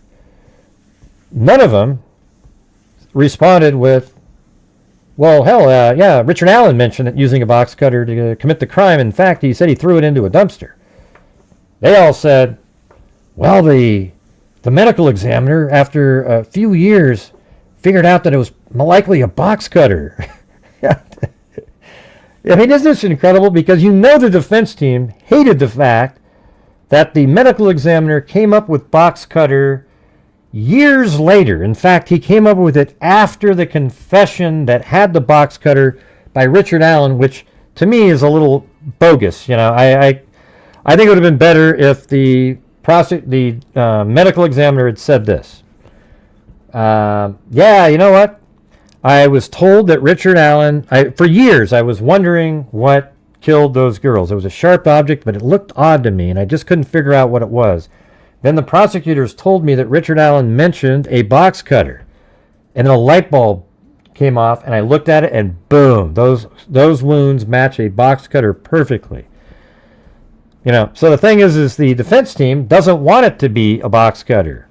But now they love it to be a box cutter because it's now Ron Logan's box cutter. Unbelievable, everybody. But isn't it weird that not one of them mentioned that? Not one person said, oh yeah, well, Ron Logan mentioned box cutter. It's just mind-boggling. It's like you want it to be where people think that it's Ron Logan. Because, man, he mentioned a box cutter and so did the medical examiner. Come on, you guys. That's got to be super chat worthy, wouldn't you think? Some of that diatribe right there. Absolutely good stuff. Oh, you thought I did great? Okay. They don't want the truth, so they... Yeah, I mean, I tried to say something right at the end. I don't know what I look like. I was like, hey, and then Vinny goes, okay, what do you got? You got 15 seconds. And I said, well, why didn't the defense team bring this up? You know, why didn't they bring it up? Because it still puts a van in the scene, or, you know, something like that is what I said. And I just had so much more to say. I had way more to say about the Ron Logan situation. I could have just squashed all of it, every second of everything that they were saying the whole time. And by the way, wasn't Ron Logan, somebody sent me an email, I remember now, wasn't Ron Logan seen on camera at a dump? You know, they're not claiming, though, that Ron Logan was like the car driving by at 244. But actually, yeah, I mean, if he's at a dump at 244, how could he be the killer? You know what I mean? Like, how in the hell could Ron Logan be the killer if he's at a dump at 244? Because the person had him go down the hill at 214. Yeah, so you know what I hope? I hope all of this stuff is in the Hey, thanks so much, Allie Cake. She's going for a wave, everybody. Can we get on board on this wave tonight? That would be fantastic. We're still only at a quarter of the goal on the up here. Or maybe if, I guess altogether with this memberships, we're at, what is that? About 48%, not too bad. Still trying to wrap my head around that man taking his life because of those leaked photos. Yeah, isn't that crazy? Yeah, so this guy named Robert Fortson, he was a military person. He killed himself because of the investigation into the leaked photos. He apparently felt bad. So it could have, the story they want to tell is, I mean, I get, it's possible what they're saying is true. My opinion is that Mitch Westerman was the firewall to protect Baldwin, etc. But it could be that Robert Fortson and Westerman were arguing about, like, hey, prove it to me, and then Westerman sends Robert Fortson the images to show, like, look, there's these branches. And then he thought, well, I could trust this other guy named Cohen, and shared them. And then Cohen put them out on the internet, and then all of a sudden it made it all the way back, and then he felt bad. But I don't know. Sometimes I wonder, if I actually had the conspiracy theory is, did he really take his life? Or was somebody else trying to keep him quiet from actually saying what the truth was? I think it's more that he just took his own life. But it did cross my mind at one point.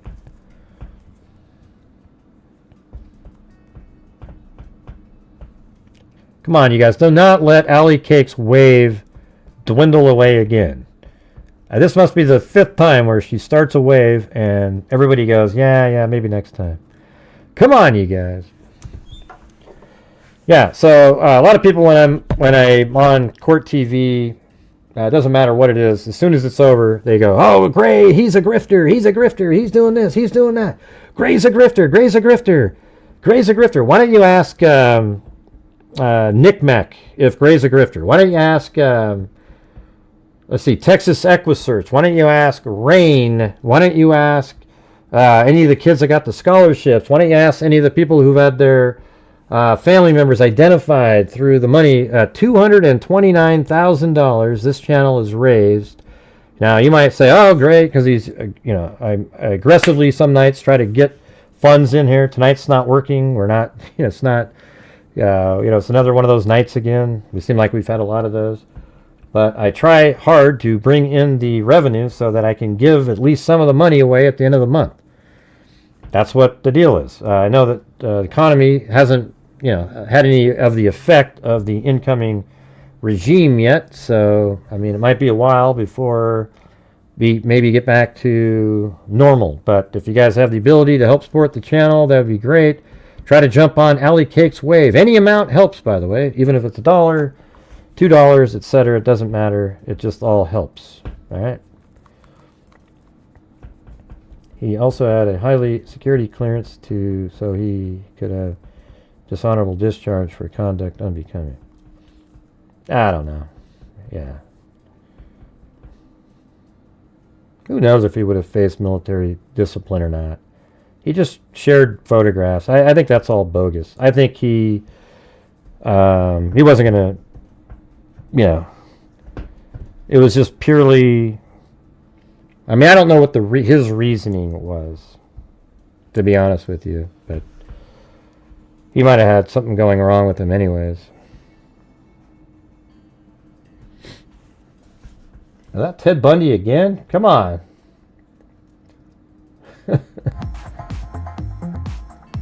And then we got RMSMM2.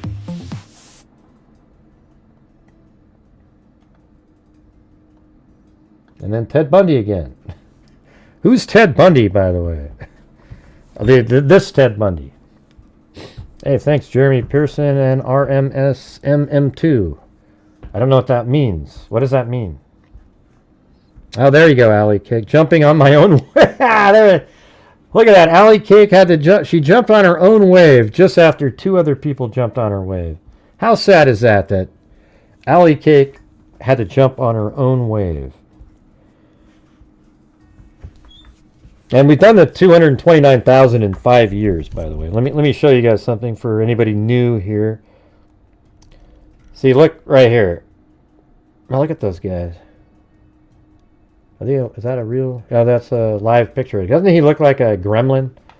Clancy over there. But look at that. In 2020, the first year of the pandemic, this channel gave away $22,000. Pretty amazing, right? Then 2021, $42,500. Then 2022, $62,250. That was a great year. You know, that had like a whole bunch of cases that were big that I did really well on. You know, I'm not talking just financially. I mean, like, I nailed them. Then 2023, we did 57,000.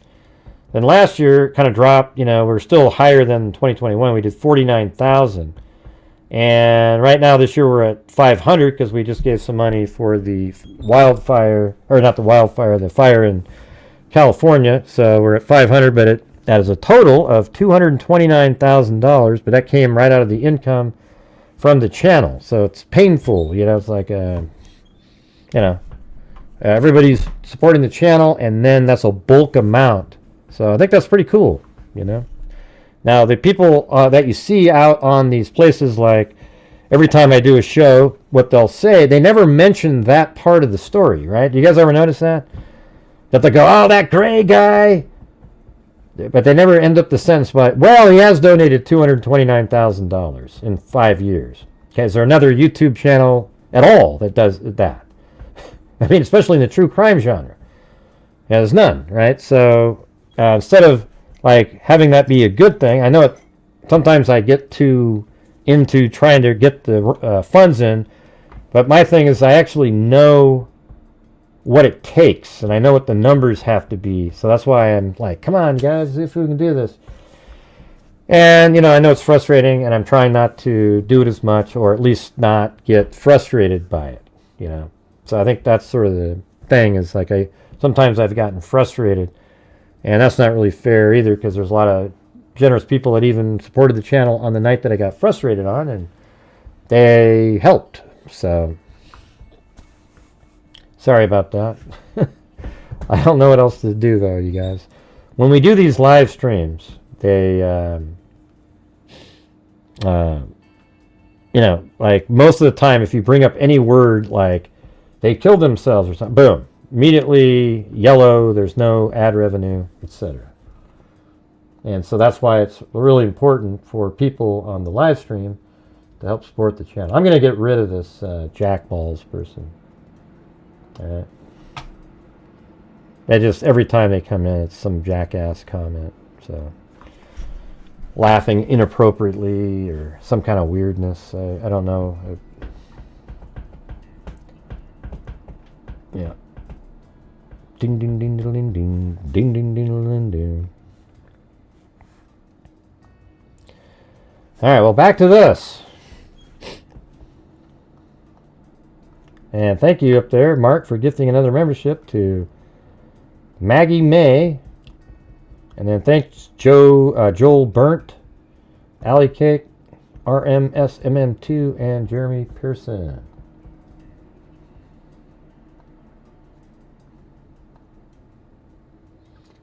And then, all right, yep. Karen said, hope the Fluffy family are keeping warm and cozy. Yep, not bad. Hey, thanks, Metal Mama Michelle. You must like heavy metal then, right? Let's see, you like Iron Maiden, Rat, etc.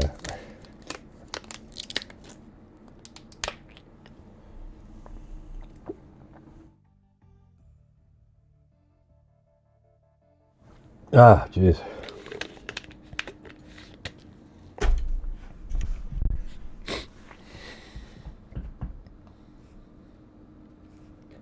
So what else was bothering you about these documents that came out? What was the other thing that they brought up? there's three or four different elements, but I think it's absolutely clear that the defense team strategically did not use that, and then later said, hey, we can make it look like they got the timeline wrong now by bringing it up now. And then the judge might say, well, why didn't you guys use it? And they probably didn't use it. Why didn't the defense team bring that up? I mean, it's so clear to me they didn't bring it up because they didn't, it's weird because, like I said before, they had a shot to help the portion where the jury wanted to know if his stories were false, and they had the ability to prove that that story had a false element in it. Although the rest of it was true, it had a false element in it. But they probably felt like, the prosecution could probably easily turn that around because at 244 that van drives by, 245, so they could just change it and say, well, maybe he got scared while he was at the crime scene, but he's the only person that knew that van was in the area at the time, and there it is. So then they left that out so they could go with the Brad Weber drove by theory at 225, and then maybe somebody they put the girls into his car or something. That's what they wanted people to believe. But then at the same time, they were saying Brad Weber was never anywhere around there because he went to go fix his ATM machines. They wanted to have like two different completely opposing theories out there on Brad Weber. Yeah. Pretty wild. Pretty wild. Hey, thanks, Jet Wilson, on the coffee. At least we got other than Ted Bundy. I got a lot of coffees from Ted Bundy out there. We're gonna need some from Rex Heuermann.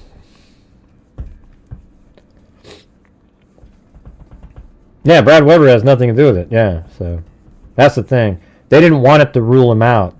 They wanted people to have a little question, a little nagging question about Brad Weber. Like, hey, he's driving by right at the time, and we believe that they maybe got into a vehicle or something and taken somewhere using a Faraday bag or maybe a refrigerator, and they put him somewhere. And then somebody, while the phone didn't move at all, they plugged the phone into a jack got plugged in, and they got unplugged. And then sometime after that, they were brought back to the crime scene and placed right there during the time everybody was searching. I know it's risky, but boy, that's weird. Yeah, I do want to know who Ted Bundy is in terms of I'd like to be able to thank them anyway, personally.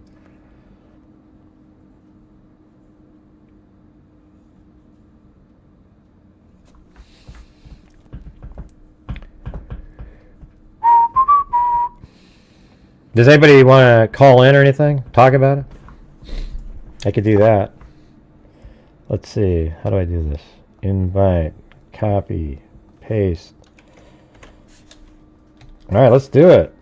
I think I have to turn off the... I might already still have that set, actually. I'm going to pin this at the top of the... Where is that? Pin message. Alright, that's at the top now. That's the StreamYards, okay? So if you have any thoughts on this, let me know. How does this help the defense team? Anybody? Hey, look at that. Lisa Valenzuela became a supporter. It's a van! What did I say? Oh, and then Kayla became a supporter up on Buy Me a Coffee. Hey, thanks, guys. Thanks for all the coffees. Right here, you type in... Right there, Alley Cat. If I type in coffee, then it shows up, the link shows up in there. And then you click on it. See, right there.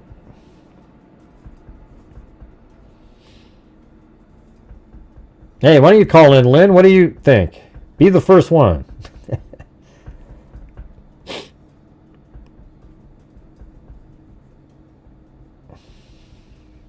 Oh, you think Ted Bundy's Crimezilla? Oh. Well, thanks. If Ted Bundy's Crimezilla, thanks Crimezilla. And thanks, I don't know though. What makes you think that?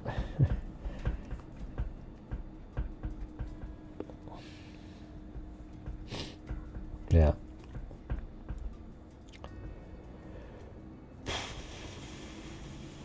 Well, why don't you guys ask questions then? Go ahead. Ask me anything. While we're waiting for anybody that wants to call in, why don't you... Oh, you think that's Ivan Victor? Yeah, it could be Ivan Victor. I haven't seen Ivan Victor for a while. Maybe that's why. Now he's Ted Bundy. He's probably doing pretty good in crypto, so maybe it is him.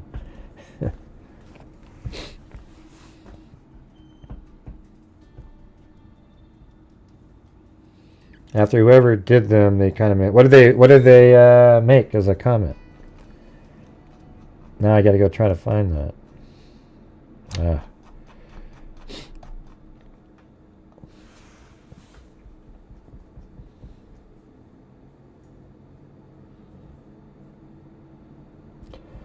Yeah, that might be that too, Mark. Yeah.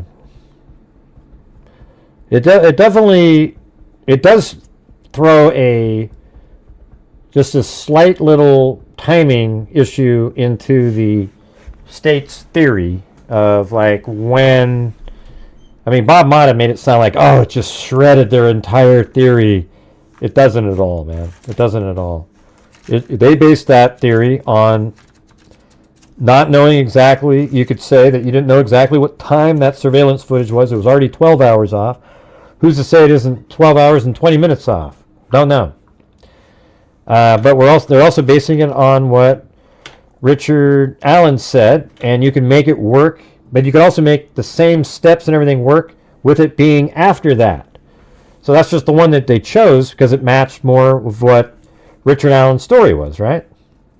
Now, if you can prove that it's 2:44, it's easy to adjust the story to make that work as well. It's still, the van is driving by at the time that Richard Allen is at the crime scene. How come you keep saying it's Richard Allen, Gray? Well, because a jury of 12 people found him guilty of the murder, everybody. I mean, I know it's weird for me to say that, but... You know, the same people whining over and over again that would say, Gray, he's innocent until proven guilty. And I said, I know, but I have an opinion. I think Richard Allen's 100% bridge guy. Therefore is the killer. That's exactly how I would word it every single time. And then when he's found guilty, they said, he didn't do it, Gray. He was railroaded. I thought you said it was innocent until proven guilty. He was proven guilty. That's why 12 people voted to find him guilty.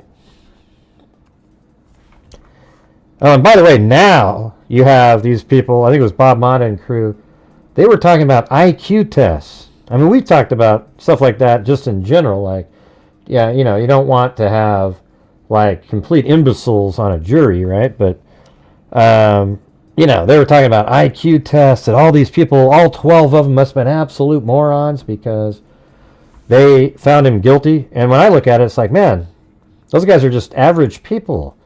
Average brains would see that Richard Allen was the killer. And mainly because he is bridge guy, and there is no doubt. So if he's bridge guy, that means he took the girls down the hill and therefore is at least responsible for kidnapping, so would get the same penalty. Now, if he really was just somebody there to usher the girls to the crime scene, like Holman tried to suggest early on in like 2022, October 26th interview, he tried to make it sound like, hey, so we know you were bringing those girls for somebody else. Richard Allen never said anything. He never said, well, I was bringing them to a guy named Ron Logan who lived there. You know, and that would have he would have got a deal made because he wouldn't be the killer at that point. Like if he didn't actually kill the girls, he would have cut a deal and mentioned Ron Logan or somebody else, because then he would have got like 20 years and the killer would have got the 60 years never to get out. You get what I'm saying? Right, and he's still guilty. So the thing is, Richard Allen, if he wants to admit that Ron Logan was there, and he says that, You know, I could see them actually doing that, you know. I could see him saying, listen, I didn't say it before because it would still implicate me being there, but yes, I was there, but it was really Richard Allen who did it. And look, he admitted it to that one guy, you know, the guy that didn't pass the polygraph test, and it was hearsay to the second person, and then he said it. But he said he was there with the box cutter, and I knew he used the box cutter, so I said it too, because I wanted to match it. Right. He's going to try to get... I could see him blaming Ron Logan, and Ron Logan had nothing to do with it, because Ron Logan has mentioned the box cutter. But he'd still have to admit that he was there to do that. But he could say that he didn't kill, it was really Ron Logan who killed, and he used the box cutter, and I just knew about the box cutter, so that's why I threw it into my story. And I was the one that took him down the hill, but Ron Logan was right down there too. And then at one point he did say, hey, do you want to look at my puppies and my... Okay. Right. Gotta make a lot of sense sometimes. It's weird. I have 2 satellite clocks, and one reads 9:30 and the other 9:21. Yeah. Well, that's 9 minutes. Hey, thanks, Lisa Valenzuela and Kayla and Alley Cat for the coffees. Very good. But great! That's right, Davey. That's right. That's right. Bunnies and horses. Yeah. So again, let me go back to the bunnies and horses part. So again, you know, it was on court TV. They read the statement. Guess what part they left out? The bunnies and horses. That part wasn't mentioned. And so the reason you sort of wonder sometimes, was the bunnies and horses part left out? Because at that point it's really obvious now that it's a false story. Because, okay, picture in your mind, there's 43 seconds. Libby's at the end of the bridge. She's scared. Everybody says that Abby sounds absolutely terrified when she's like, hey, is he right behind me? And don't leave me up here. Is that a gun? He's got a gun. And then you're going to tell me that just moments later that Ron Logan said, do you want to see my puppies and my horse? And she was so really excited to see him, but it was just Libby who was combative about it. I mean, what a joke, you guys. It did go through. I see it. That's why I was saying thank you. Thank you.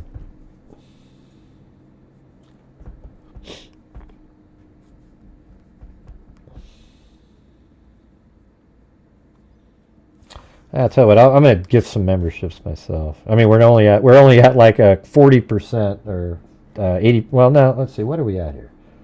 We are at 60%, but maybe I'll gift. Maybe I'll just do. I'll gift one now, and if we get to anywhere near, I mean, we're still like 100 short of the getting to the goal, but screw it. Here we go. Who cares? I only live once.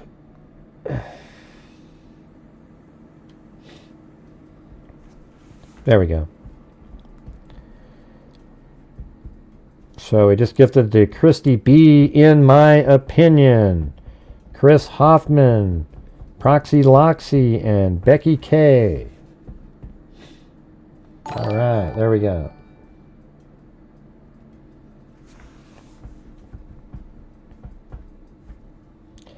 And Ron is not here to defend it. Right, that's what I was saying. So wouldn't it be great strategy right now for Richard Allen's defense team to have Richard Allen come forward and say, you know what, I just never said it before, but I do want to say that Ron Logan was there, and he's actually one that killed them. I just took the girls down the hill, and we brought them down there, and then Ron Logan, you know, started talking about horses and showing them bunnies and stuff, and that seemed to calm one of them down, but the other one was fighting, and then it's kind of scared the other one, so we took him across the creek, and then we saw this van drive by. You know, I mentioned that before, but I didn't kill him. It was actually him. You know, he's the one with the box cutter, but I mentioned box cutters because when I told the story, I wanted to match the forensic evidence. but I did eject a bullet up on the bridge, etc. And then, then it'd be like, I could see them doing that. I can actually see him doing that. And then he can't defend himself, so then it's like, oh, wow, okay. But then I would hope a judge would go, well, hey, Richard, hey, let me use the same voice you were, Richard. Or wait, down the hill. Hey, Richard, down the hill. Guys, down the hill. Guys, down the hill. Hey, Richard, listen. We're not going to be able to believe it, and let me tell you why. So the thing is Ron Logan, this is how it went. Ron Logan apparently told a criminal in prison this information. And then that person was given a polygraph test, and the person who took the polygraph test wrote down what he thought that person said, and he actually failed the person's polygraph test. So it was double hearsay with a non-passing polygraph test. Okay? So we're just not going to be able to accept that. You see what I'm saying, Richard?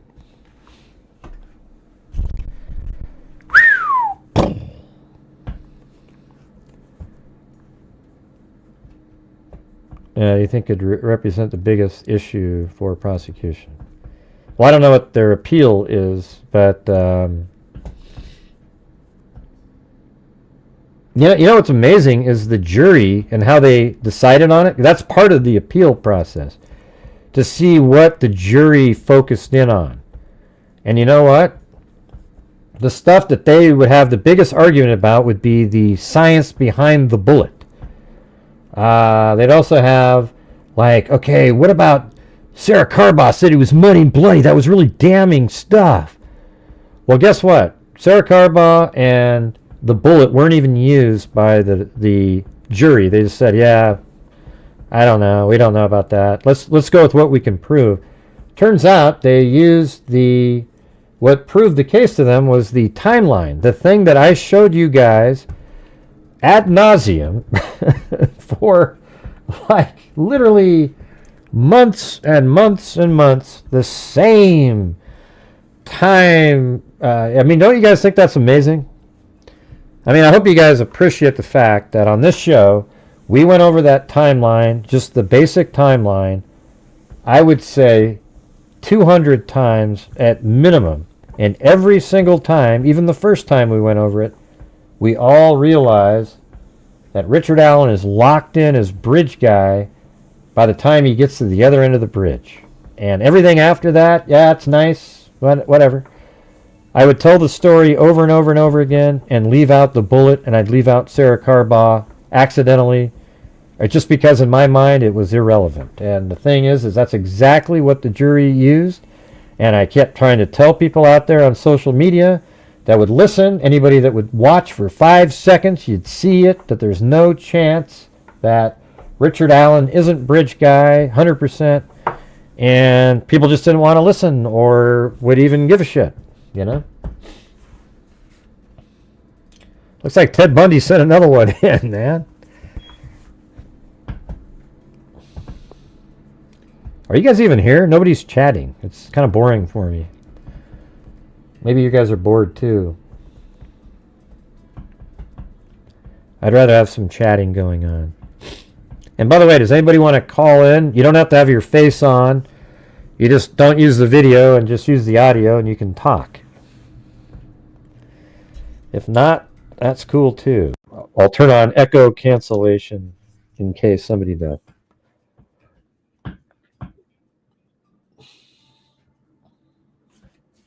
Ted Bundy never writes a message. Put a message in one of them, Ted Bundy. Give me a hint.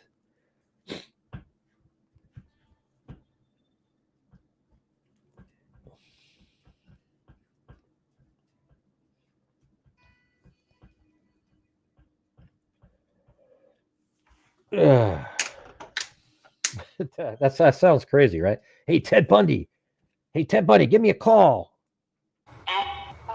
Oh, wait. Give me a little buddy skipper. Man. See, that was Ted Bundy from the grave. He was talking on there.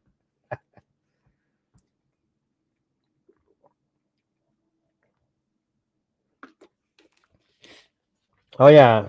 So the thing that Barbara McDonald talks about, which, true is sort of interesting, that every time she'd say, he would only say that Ron Logan would only say, they have no proof I did it, instead of saying I didn't did it.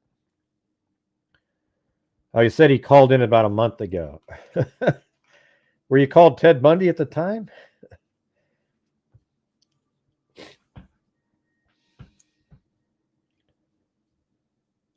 You haven't heard that in years? I play it all the time.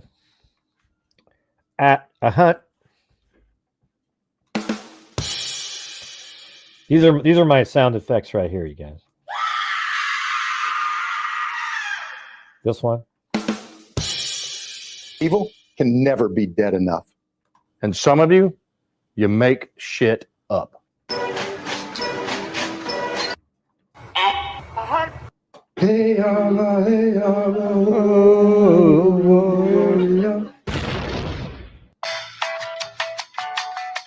Yes, everybody, I'll be right back. We'll be here in just a few minutes.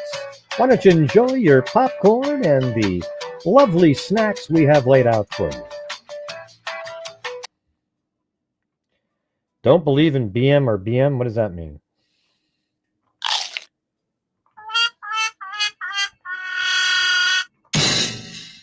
These are my sound effects on Stream Deck.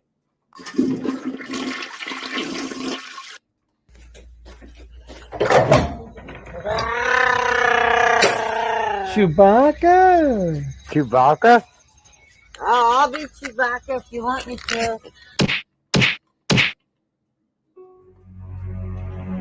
It was a cold winter night. Bob Mata and Barbara McDonald told us a tale you wouldn't believe. Ron Logan, a psychopath, with a horse and a rabbit, tried to trick two little girls. Stay tuned.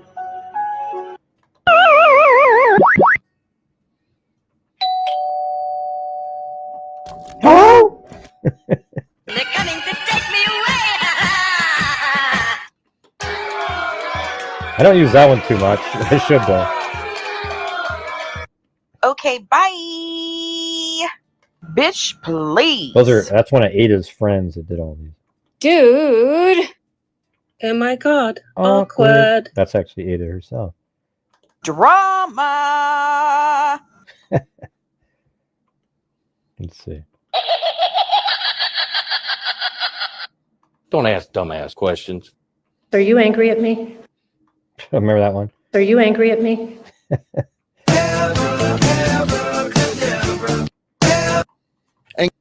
And Grits for Brains here, Shootsy. Did you hear what I said? Breaking up is hard to do.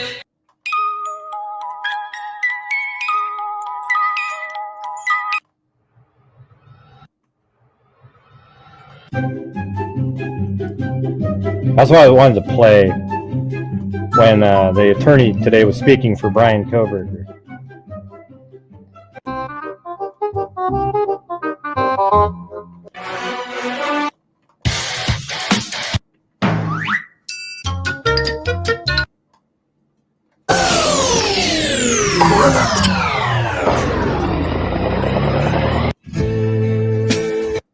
Anyways, there you go. There's some of the sound effects. I think there's some more in here. I'm not a big fan of his brain. I guess that was Trump. Listen to that one. I'm not a big fan of his brain. You, my brown girl. 1.21 gigawatts. What the hell is a gigawatt? Actually, he said that on a show, so I recorded it because I thought it was hilarious. Look at that. I'm not a big fan of his brain. That's so classic. It's just... oh, yeah, I think I missed... I had a whole other page. Here we go. There we go. 10, 20, 25, 30. Hit send in that super chat 40, 45, 50. Send in that just 50 chat 60. Hit that like button. Hit that like button 10, 20, 25, 30. Hit that like button 40. You know, that's just one step above Steve. What is the problem with Ron Logan's 10 p.m. ping? Nothing. Yeah, he lives there. I'd hope his phone would ping by his house, wouldn't you? Use your toes. Yeah, that's right. Yeah, hit that like button. Use your toes. Use your nose. Whatever blows. Use your nose. Use your toes. That was pretty good, right? You know, that's just one step above stupid. Have you lost the last 3 brain cells, or do you just have cabbage for brains? Right. They came to his house. This guy may be like the dumbest person on the face of the earth. Come on, man. What's wrong with you? Did you hear what I said? There's mosquitoes The size of bald eagles in that dadgum swamp. 5 brain cells, 4 aren't working. Stupid is being nice. You're an absolute moron. Who doesn't love Grady Judd? Come on. Huh? I said, never mind. It's a house. All right. All right, there we go. Yeah, they brought it up. I saw them bring it up there. It doesn't mean anything. They came up with the same time frame, 1032. And it seems like at 1032, that's when the well, I guess, I think I could probably find the Ron Logan document. Let me see if I can. You want me to look that up? Maybe I can. Let's see. Ron Logan.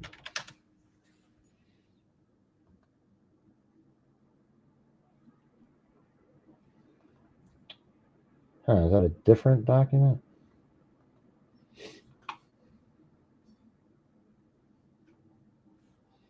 I guess we could read this thing. Let's see.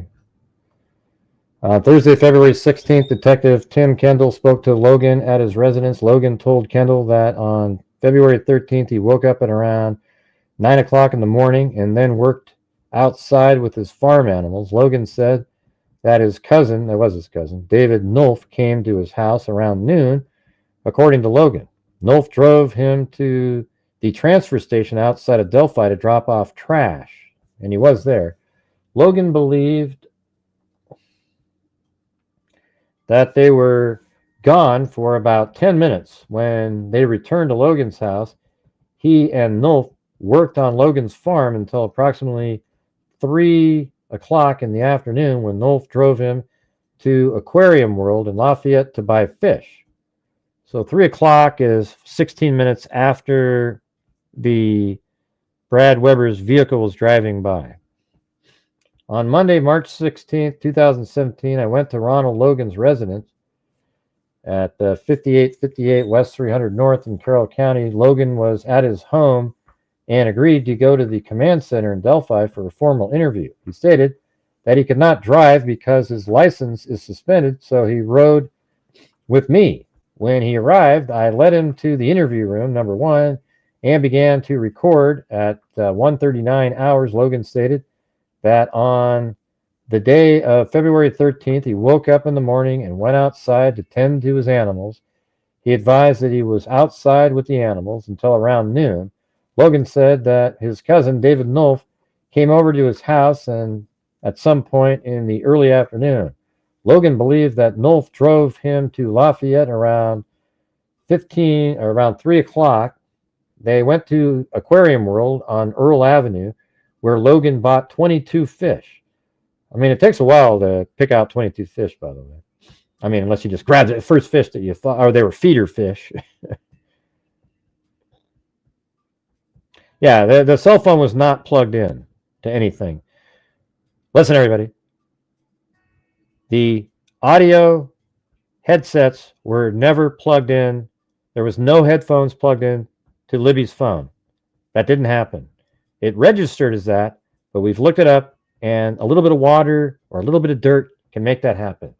If you don't want to believe that, then you are going to believe that in the middle of the night at 5:35 in the morning, somebody reached underneath Abby in the dark and somehow was able to plug in a phone without touching it.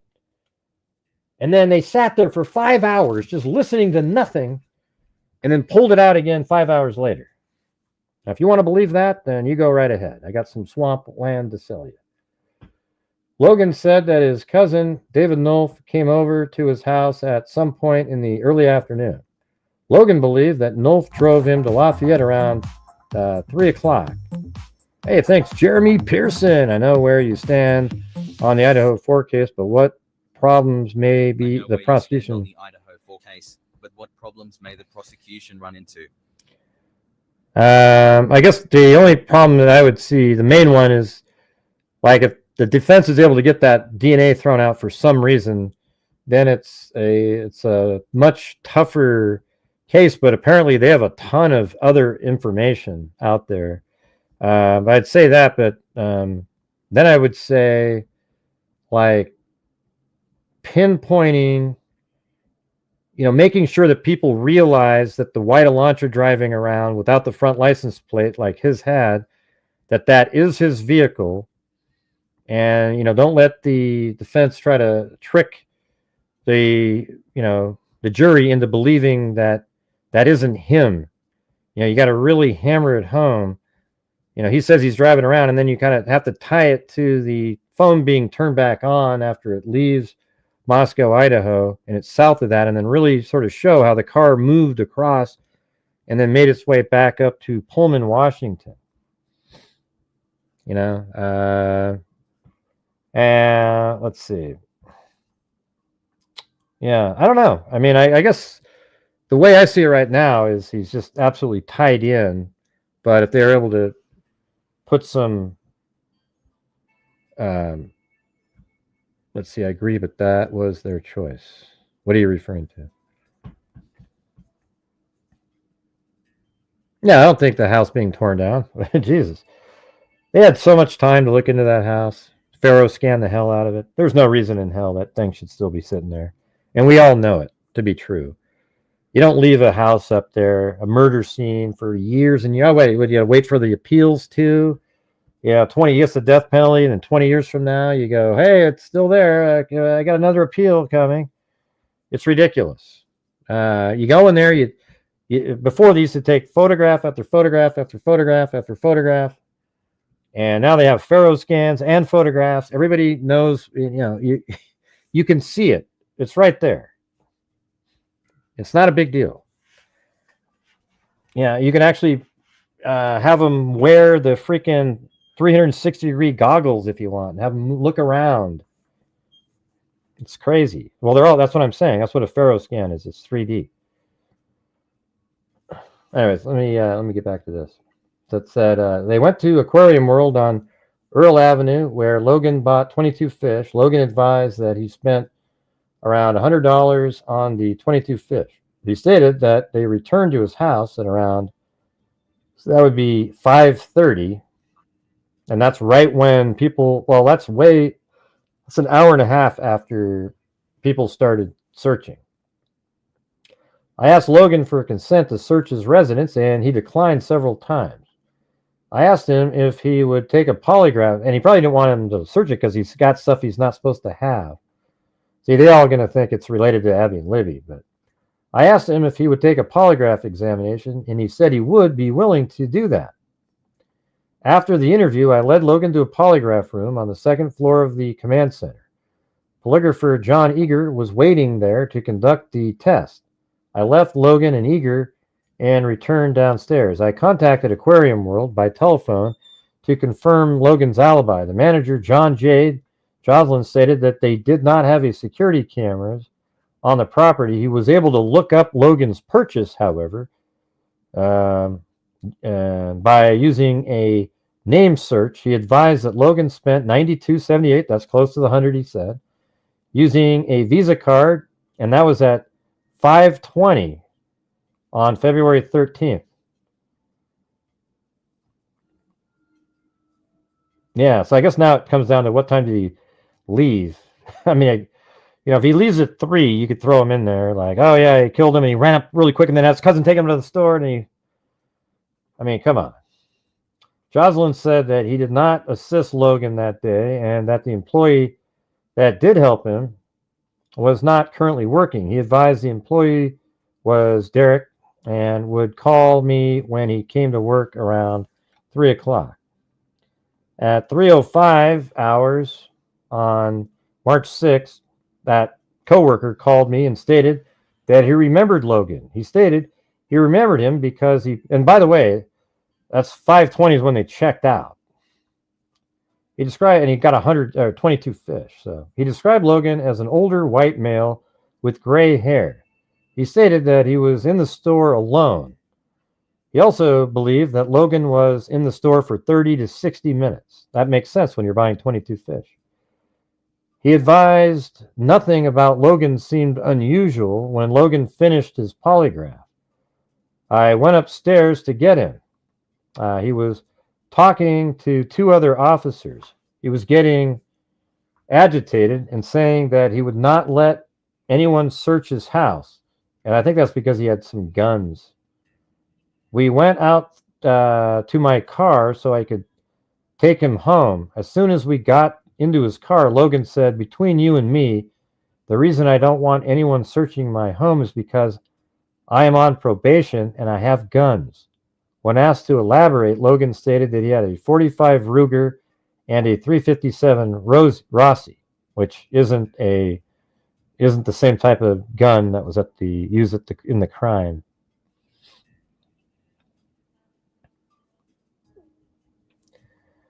Let's see. Just watched the court TV.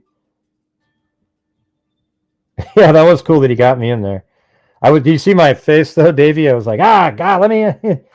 He is cool like that. I actually really like Vinny. I think he's, he's got a hard job, all these different cases, and he has to know enough about each one of them to talk about it. And I think he's a nice person. Like I've talked to him on the side, and he did. He goes, "Okay, go ahead. You got 15 seconds." What did you think about I only had 15 seconds, but I wanted to say, well, why didn't the defense team use that video? And they didn't, because it showed that the white van was there during the crime, just at a different time. I think I said something like that. Is that right? Or I didn't feel like I did the greatest on that episode, but I had so little time. I had so much more to say about everything else.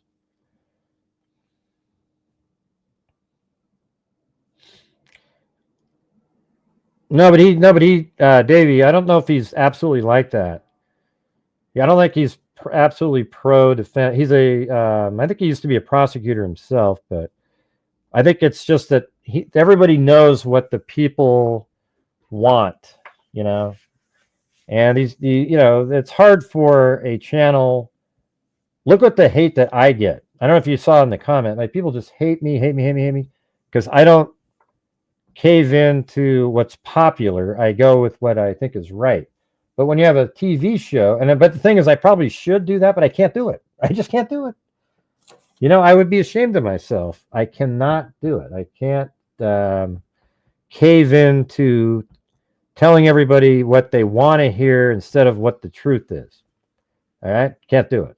So, he's cool like that. He does let me get words in and stuff like that. He's done it many times, so I appreciate it. And one time he actually had me on for an entire segment, 2 segments, I think, and it was just me and him in the Idaho 4 case, and we went over the looping of the vehicle meticulously, and he did it the right way. It was cool. Like, we literally got it all worked out, and so I got to give him credit for that. He did way more than any other channels would do for that. Everybody just wants these quick little sound bites.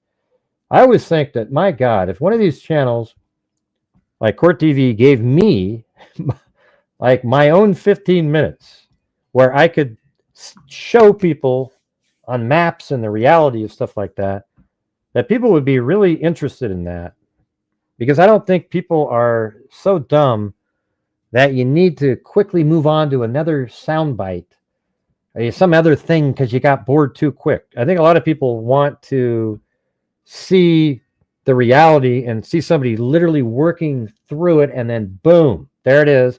Then they know it. And I think there'd be a lot less garbage if there was more of what I do promoted out there as the way to do it. And like on these shows, you're like, okay, listen, you guys, this is the reality. Watch this. Ding, ding, ding, ding, ding, ding, ding, ding, ding, ding, ding. All right. Now other people are saying this. Let's take a look at that. Yeah. Can you see how that doesn't work? Because ding, ding, ding, ding, ding, ding. That's how I would do it. I don't think it's good to just sort of let everybody just throw out crap and whoever is more popular wins the day. It's like, no, it should be what the facts are. You know what I'm saying?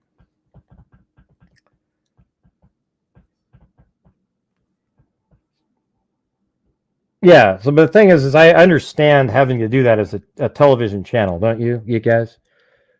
But then he is a good guy. I've talked to him on the side. Like, he knows, like, some of the stuff we've talked about it some before, and he's like, oh, yeah, no, I see what you're saying, but man, how come they haven't shared why didn't they let it be on TV? So I think he's a little bit angry that, the judge and stuff like that for not allowing it to be televised, so nobody really got to see it. He even sort of said that on this episode. He was like, well, my opinion is just based on what I've heard because I wasn't able to see it.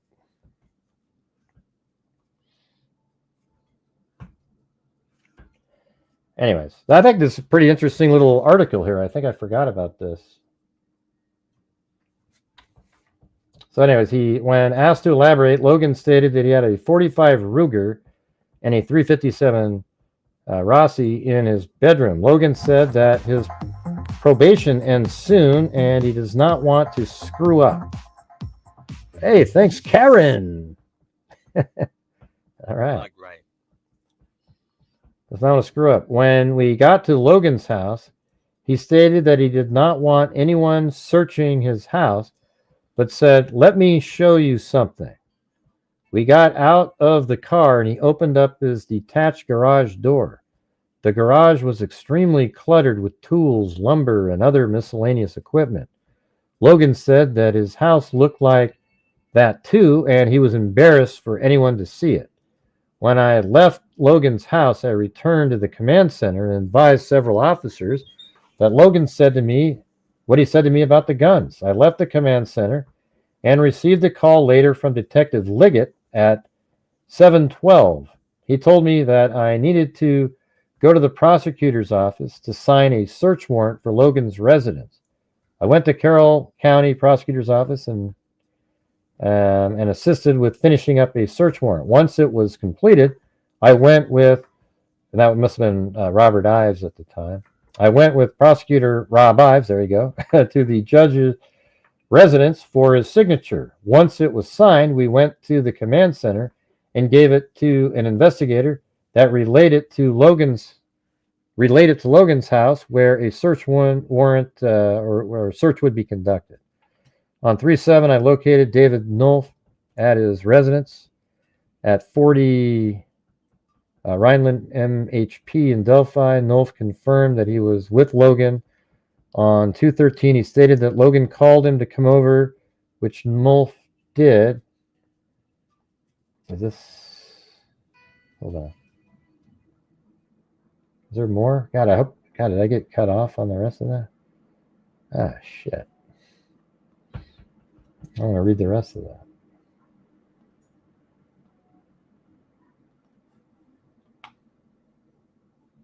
Huh. Well, is it this one? Oh, and he did around 2 o'clock, he says. Well, shit. 2 o'clock, that rules out Logan, doesn't it? Nolf did not think Logan was acting any different than usual, he stated.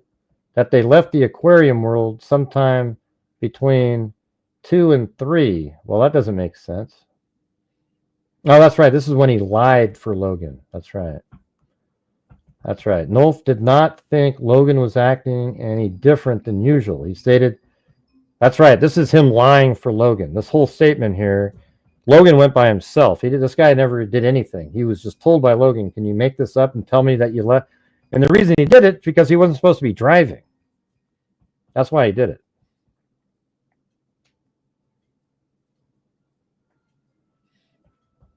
I say, shit, sometimes.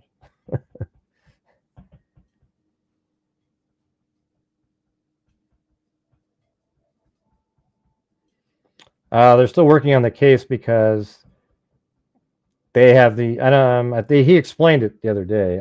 He actually explained it, I think, in one of the articles I read. I can't remember what it was. Something like this was related to the trial and like that it was correcting an error for the trial, and they'd already been removed from being his attorneys, but shouldn't have been yet. I know this. I think this is the original narrative that Ron Logan gave.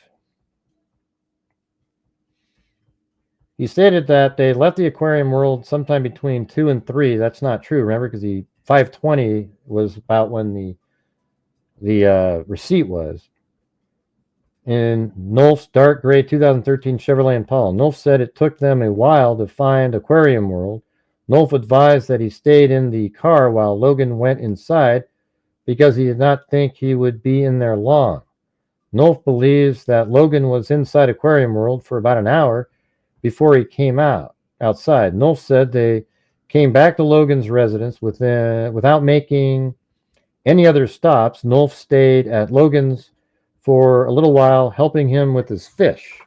Nolf conveyed that he picked Logan up at 2:14 around noon and took him to Wallman's grocery store in Delphi. He said that Logan acted normal at the time. When he brought Logan back to his house, the road was blocked by police. At that time, Logan was questioned by Detective Russell. On Friday, March 10th, 2017, Carroll County Major Michael Thomas and I went to Carroll County Transfer Station on CR 625 with, and it says, we met Kristen. Now, this might be kind of interesting. Juan, who was the only full-time employee that works there. Juan was asked about Ron Logan and shown his picture. She stated that she recognized him and that he comes into the transfer station about twice a month. Juan could not advise when Logan was there last. I keep wanting to say when because it's WHAN, but Juan said that there's no record of cash payments and they do not take credit or debit cards. If the customer pays with a check, then they get a receipt, but the name and the time are not recorded. Juan claimed there were no check payments made on 2/13, 2/14, or 2/15. There were 6 cameras at the transfer station, but we were unable to operate them and review the past days. Juan stated that another officer had recovered the video from 2/13. Juan said the video was stored for 60 days there. In the afternoon of 3/10, Sergeant Fred Rogers and I met Mike Thomas at the transfer station to review the video. Rogers was able to operate the video system and go back to 2/13 to review footage. See, I love shit like this. This is like, I love it. We observed Logan turn into the transfer station on CR 625 West and pull into the garage. Wow, that's weird. So it's CR 625 West. So this is 625 right here.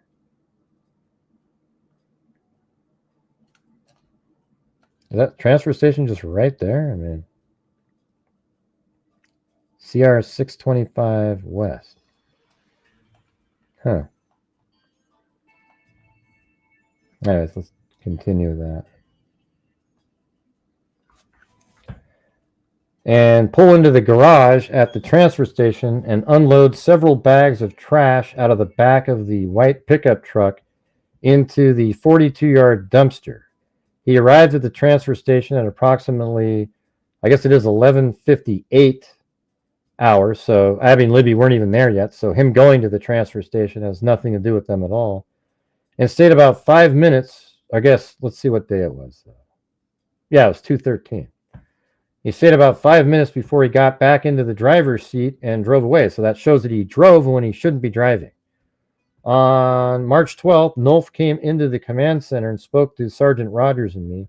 Nolf stated that he had lied to me on March 7th when he told me that he had driven Logan to Aquarium World.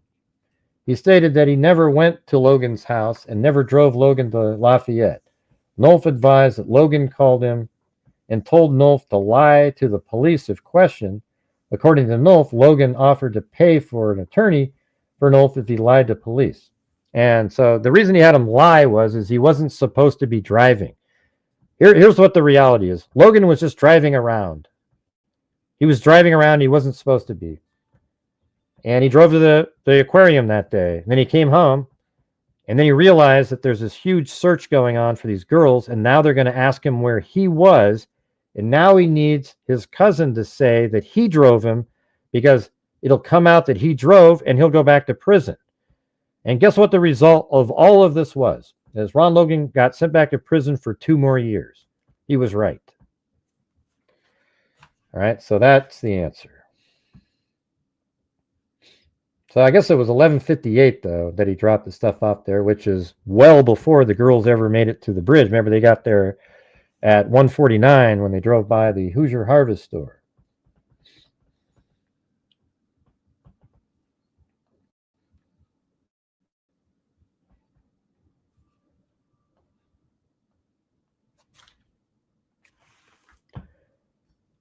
Yeah, let me just type in transfer station. I think it was just, I've seen it before. I have it pinned. I used to anyway. I've seen it. I used to have a pin on it. Wasn't it like, okay, Ron Logan.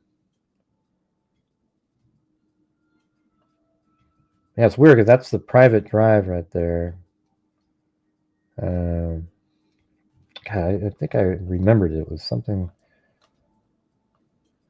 It seemed like it was right around here somewhere. It kind of looked like that. But there's where Richard Allen lives. And then the transfer station. I thought it was on a side road like this, though.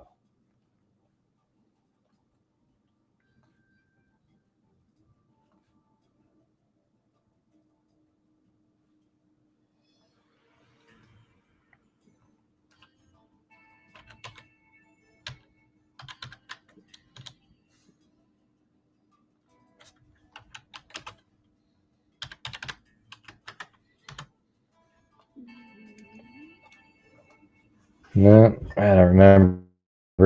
God.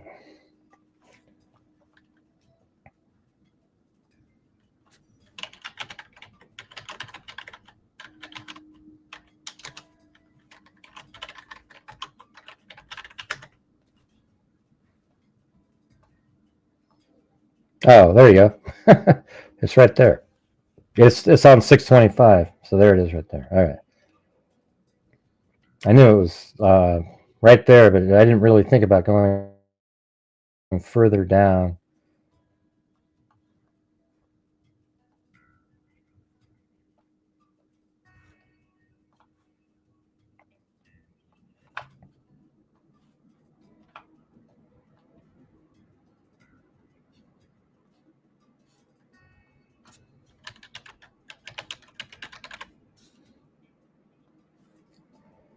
All right. Yeah, so that 625 continues down this way. I knew it was on a road like that.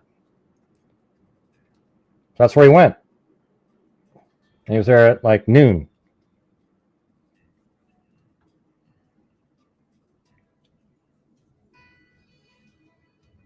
All right, let me look for, I thought I had another Ron Logan PDF somewhere.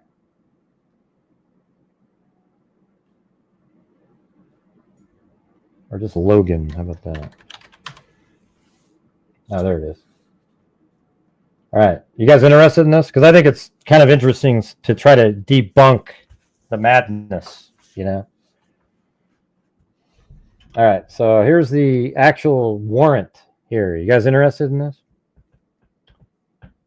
Nicole Robertson. Okay, let's just go down here. Background. I guess I didn't wait for your answer if you're interested or not, but that's what I'm going to be doing. But hell, you guys, if you want to watch, that's great. But don't forget to help support the channel tonight. See if we can make up for some of these other ones. Oh, we got some more. We got another Ted Bundy coffee and was it only Chevys? Only Chevys. Hey, look at it, Susan Hendricks. I was actually going to call you soon here. We got to figure out, we got to do something. With your reporting ability and my mapping, that might be pretty good. You know what I'm saying? Got to figure something out.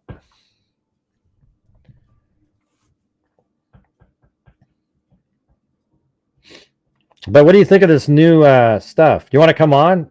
Click on the link at the top of the screen there. If you want to, you can. But I want to know what you think about this, the new information that's out there. Yeah, that's what I was looking for originally, True Sleuth, but I stumbled upon the other one. So we're definitely going to go over this too.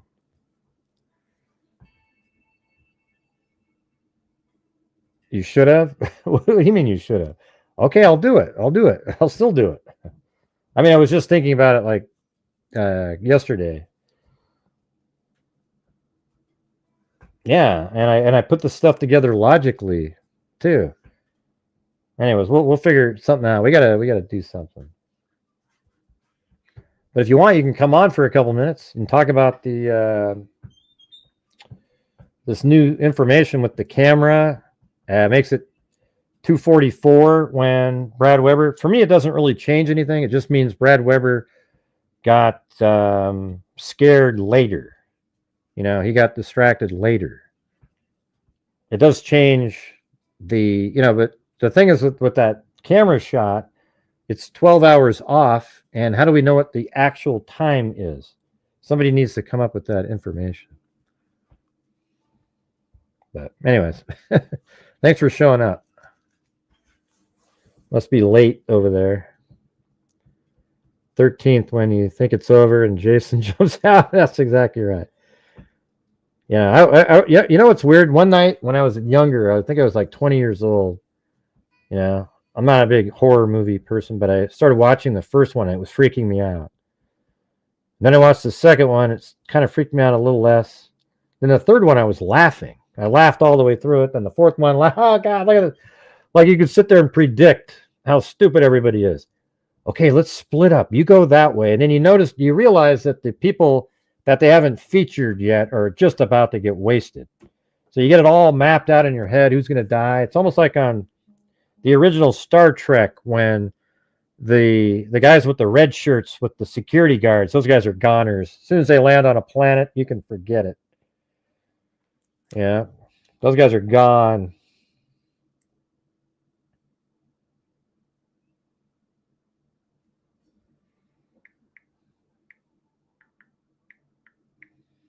A second.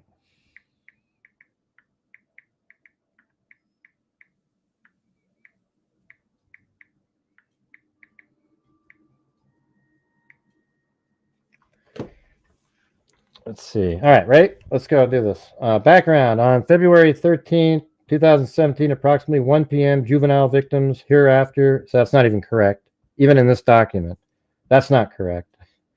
It was 1:50. I mean, they're not even close. Almost an hour off in this document. Hereafter referred to as Liberty Germ and Abigail Williams were taken to the Monenhigh Bridge Trail located in Delphi, Indiana. See, this document right here was the first piece of sort of new information that we, the public, got that sort of gave us a little more insight into the case.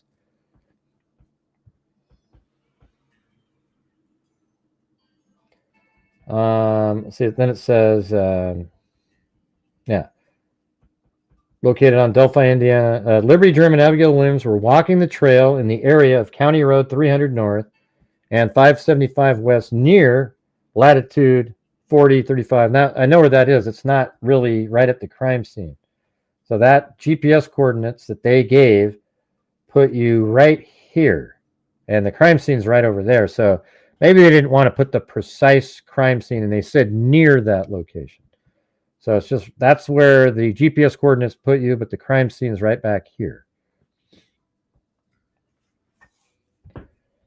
And that was approximately 2:13 p.m. And you know what's weird is it's actually closer to 2:14 p.m. I don't know why they keep saying 2:13 all the time.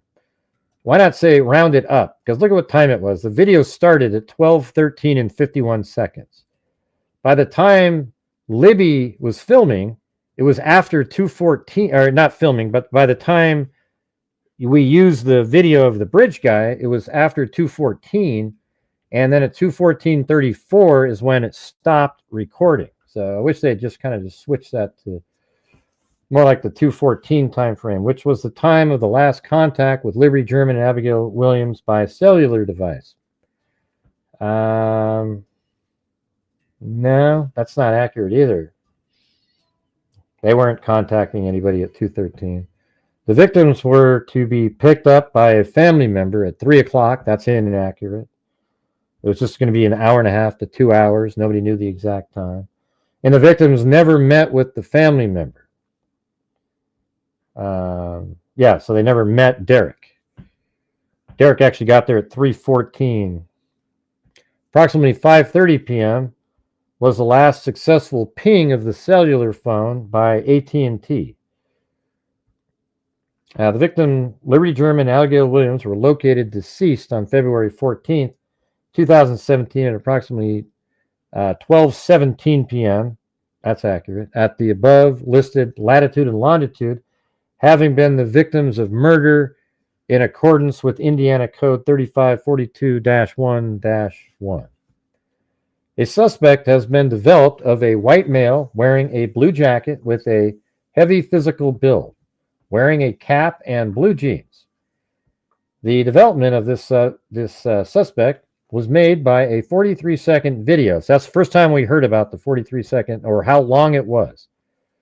43-second video taken on Liberty German's phone where the suspect follows the victims as they are walking on the Monon High Bridge Trail. Near the end of the video, so when you see him, when he says, guys, down the hill, that's late in the video, right at the end. Near the end of the video, the suspect speaks to the victim saying, down the hill. This warrant here was before, guys. It sounds as though he is directing the victims to leave the trail they were on and enter the wooded area below.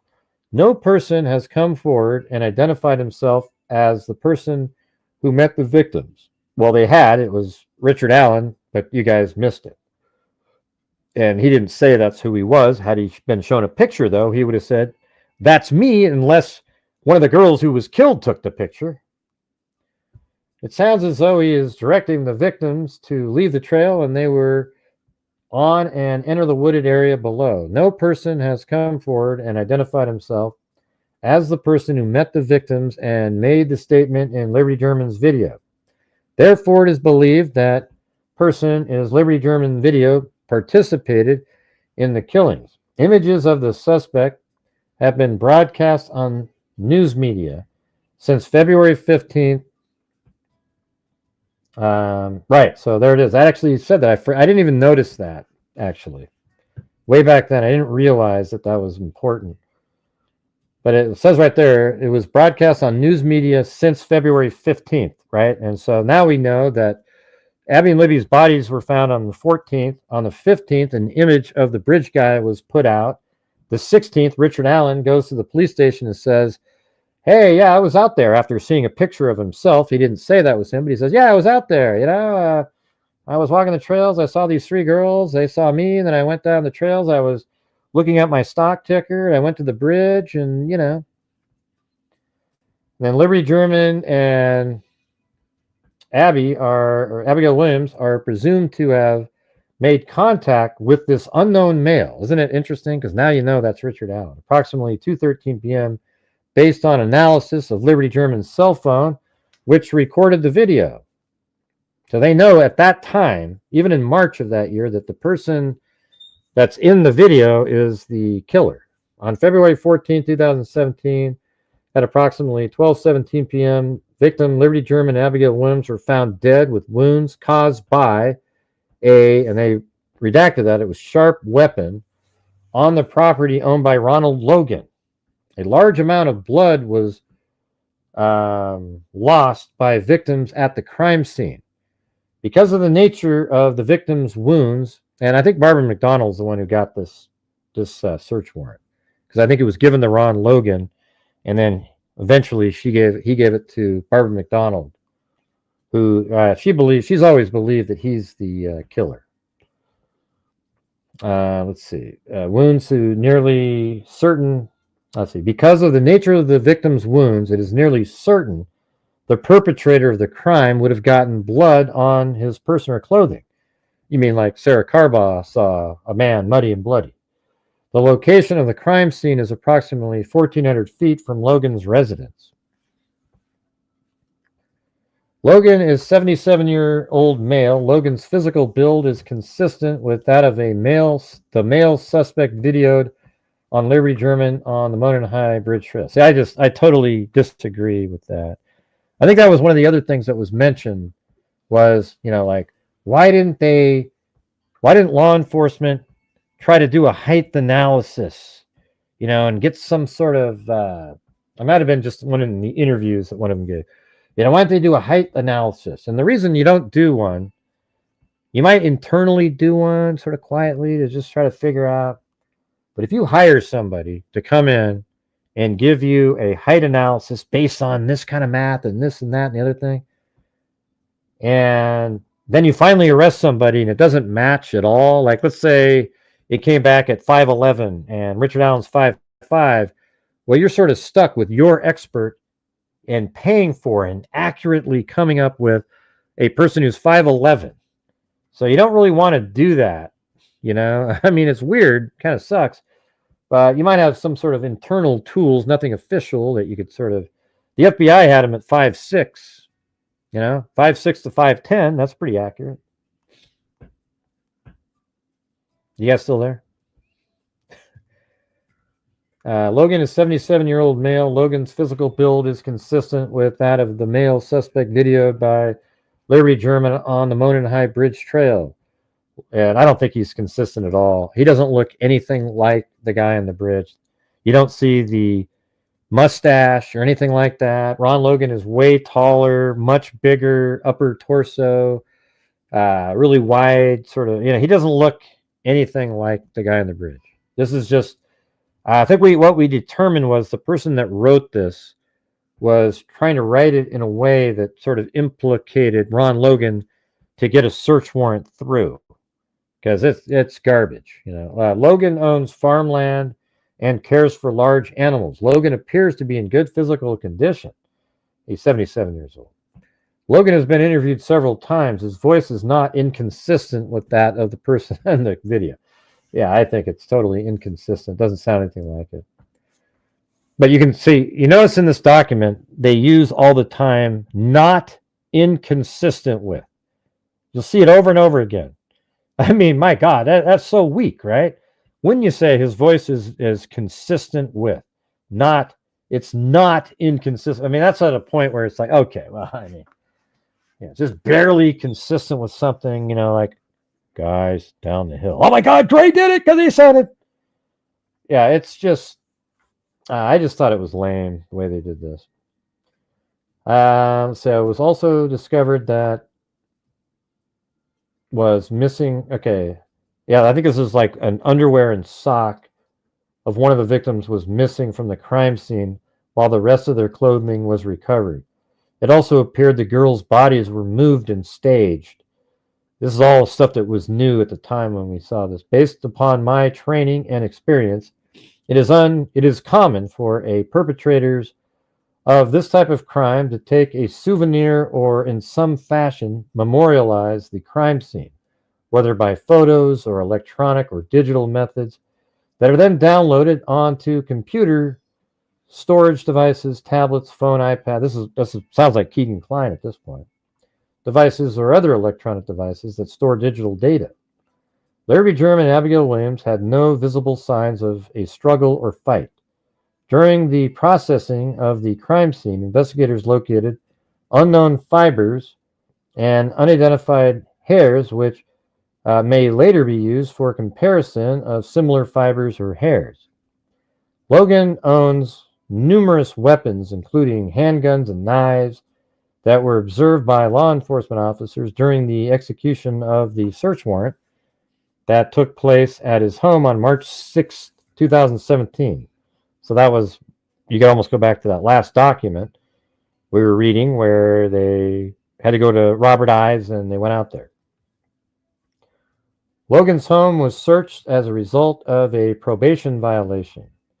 The search was limited to the discovery of firearms and included only his main residence. On February 14, 2017, at approximately 9:20 a.m., Logan contacted his cousin. Logan asked the cousin to tell the police that he came to Logan's home between 2 and 2:30. And that's exactly what that cousin said on February 13, 2017, to pick Logan up. Logan further told the cousin to say that he drove Logan to an aquarium store in Lafayette, Indiana. Logan told the cousin to say they returned home to Logan's house between 5 and 5:30. On February, and so it makes you look guilty when you're doing this, but it makes sense why he did it. Nobody ever talks about that part. He doesn't look anything like him. I know, Zola. Ron Logan looks nothing like Bridge Guy. All right, let me just show you Ron Logan. It's just amazing. I've never for 1 minute thought he looked like him. And I don't know, it's because, I don't know. Ron Logan. Where is it? Yeah, I mean, this is Ron Logan right here. Look. See that guy right here? That's Ron Logan. That's Ron Logan right there. Looks absolutely nothing like Bridge Guy. See the Bridge Guy here? He has a goatee that's kind of graying. Ron Logan is got white facial hair. His hair is white. It just look at this guy. I mean, come on. He doesn't even have the beard. He just has a mustache, for God's sakes. It's just unbelievable to me. Looks nothing like him. I don't give a damn what people look at. Hey, look at, that's him. Look it. Yeah, I guess if you keep saying look at 100 times, like Straight Drop used to do, you might start seeing something, but that's not him. Oh, well, you should have known it wasn't him just by looking at him, Dead Sea Steve. All right, guys, one last shot in here tonight. If you want to help support the channel, that'd be great. Just trying to keep the ball rolling, see if we can make up for some of these other nights. Got the coffees, got the... it's just me said, Mata looks more like Bridge Guy than Ron Logan. Hey, look at, tell me I don't sound like him, though. Listen to this. Guys, down the hill. Guys, down the hill. There's a wheelchair coming up. Ginger snaps. Oh, Jesus. Everybody, especially when I actually asked Susan Hendricks, and I think I actually asked Lauren. I said, hey, when you heard him speak, I think it was mainly Susan Hendricks, though, like, when you heard him speak in the interrogation, did it sound like Richard Allen? And she goes, oh, God. In the first interrogation, when he was more calm, he sounded exactly like him. I mean, there's no, like, it's just clear as day that he sounds just like, just even guys down the hill. Yeah. Let's see, what are we at here? We are, let me just tell you guys, we are just the regular goal where I would donate the 5 memberships, which I've already done. Well, actually, that's part of that. I guess we would say that we're 13, what would that be? 65, 85. We're 65 short of reaching a goal. Yeah, his voice, he just goes, Rick.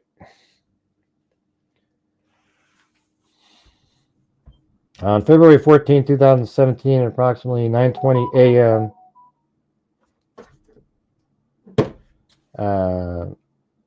let's see, let's go back to this. Logan owns numerous weapons, etc. Logan's home was searched as a result of a probation violation.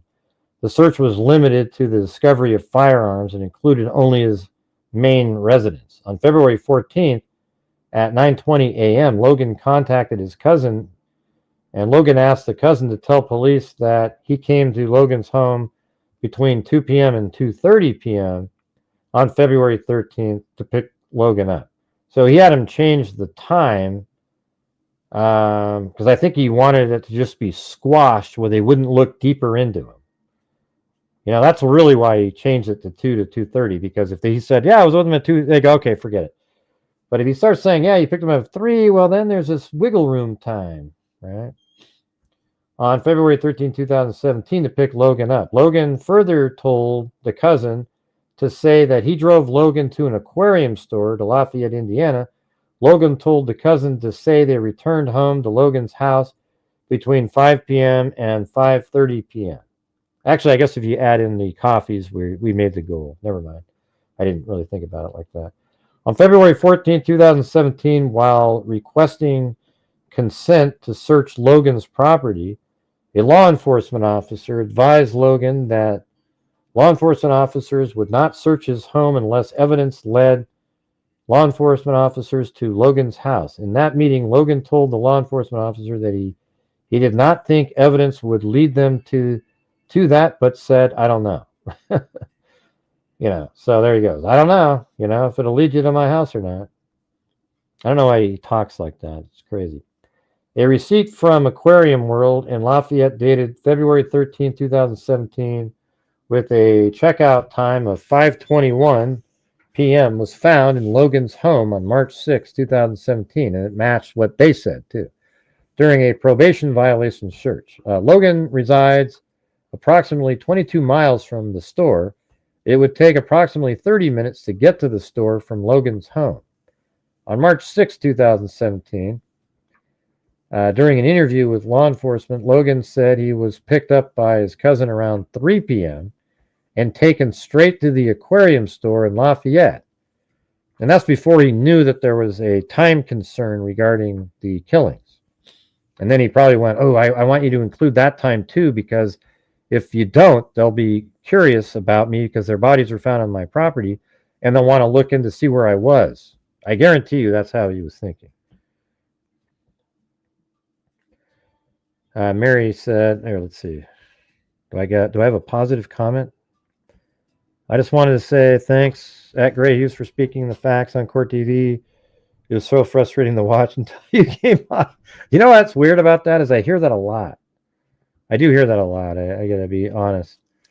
But I felt like I just didn't get enough time on there, Mary. I wanted to say so much more, especially on the Ron Logan stuff. I could have just absolutely ripped that into shreds, because I was going to say, so you're saying that after Abby was scared for her life, saying, don't leave me up here, he's got a gun, that she was then interested in looking at horses and bunnies?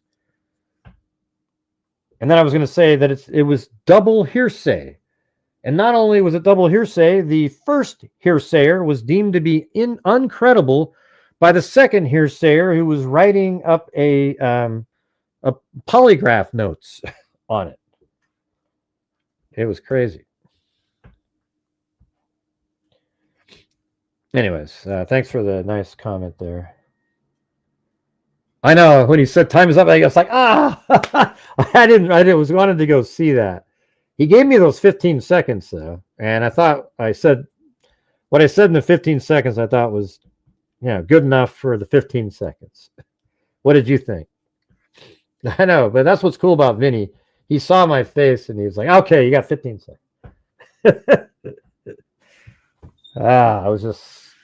I wanted to be on there for the Logan stuff though. I could have just crushed that. But everyone thinks of me more of as a mapping kind of guy or something. Yeah. So March 6, 2017, during an interview with law enforcement, Logan said he was picked up by the cousin around 3. So that's different than the 2 that he shifted it to. But doesn't that make sense that he shifted it because he didn't want them? If he would be completely cleared if his cousin picked him up at 2 o'clock. But if it's 3, then it's like, oh, well, shit, you're still around. And now they're going to be looking into him. So he's hoping to avoid that.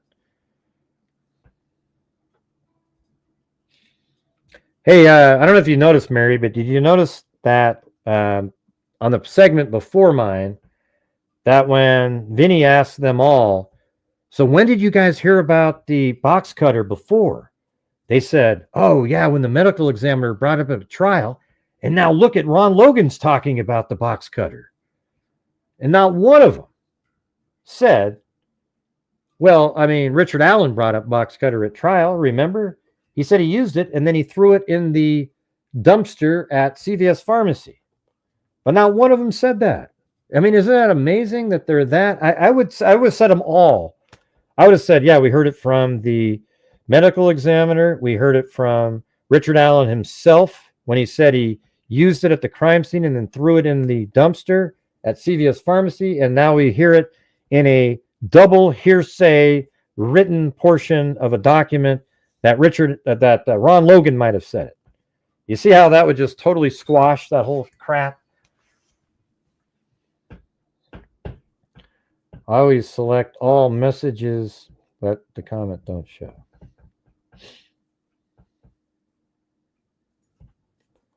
And then it says, where are we here? All right, so we were just saying around 3 p.m., taken straight to the aquarium store in Lafayette.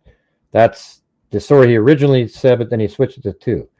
In the March 6, 2017 interview, Logan said after he was done at the aquarium store, he was driven straight home. This statements were found to be factually false and intentionally designed to deceive law enforcement. Yeah, exactly. He did try to deceive law enforcement, but not because he killed the girls. He did that so he would avoid 2 more years in prison, which he got. On March 7, 2017, the cousin was interviewed by law enforcement, told law enforcement that, he was with Logan on Monday, February 13, 2017, and that the cousin drove Logan to the aquarium store in Lafayette on March 9th, 2017. The cousin was interviewed by another law enforcement regarding the trip to the aquarium. The cousin told law enforcement that he lied when he was interviewed by law enforcement on March 7th, 2017 at Logan's. The other part about the March 9th was that was a new sentence. I screwed up.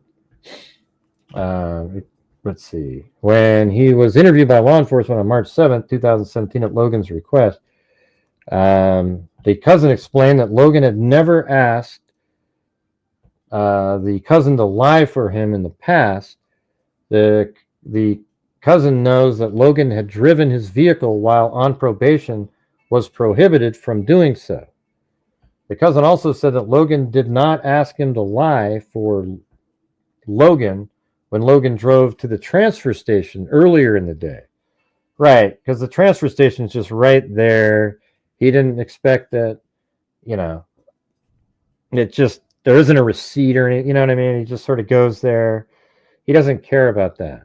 On March 12, 2017, explained in an interview to a law enforcement officer that Logan called him on the morning of February 14, 2017, and asked him to provide the alibi for Logan drive to the aquarium in Lafayette. This phone call was made prior to law enforcement's discovery of Liberty German and Abigail Williams' deceased bodies. Based on investigators' experience, it is reasonable to believe that the creation of an alibi prior to the discovery of a crime indicates culpability. No, because in this case, he was doing that to avoid you knowing that he drove his vehicle. Isn't it obvious, everybody? And then it goes into the girlfriend stuff. I don't know if you guys want to go through all that, but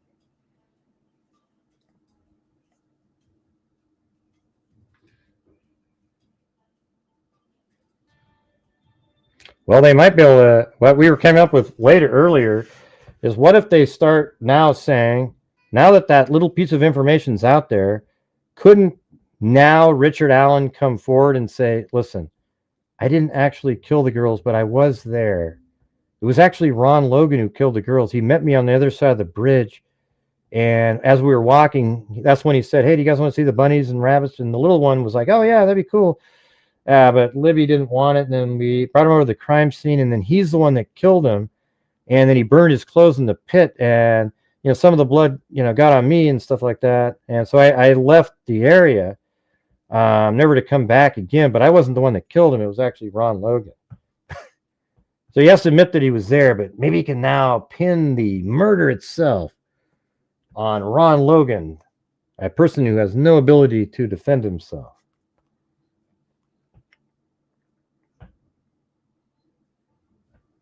I don't really want to go through this whole thing again. Yeah, because now we got these people that say a girlfriend that he broke up with says, "Yeah, when I saw the picture, I knew that was Ron Logan." It's not him, man. Yeah, I think you want it to be Ron Logan.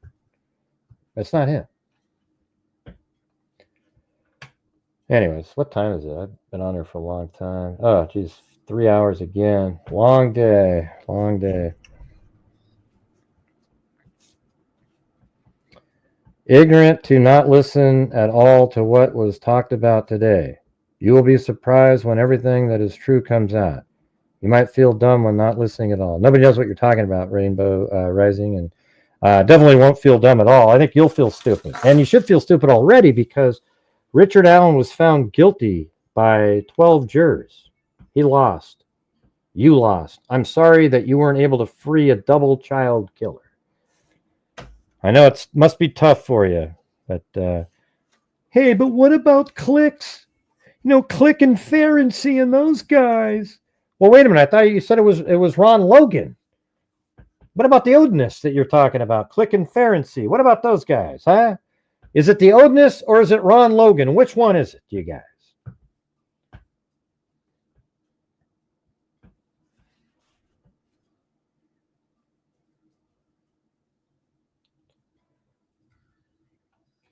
Yeah. Which one?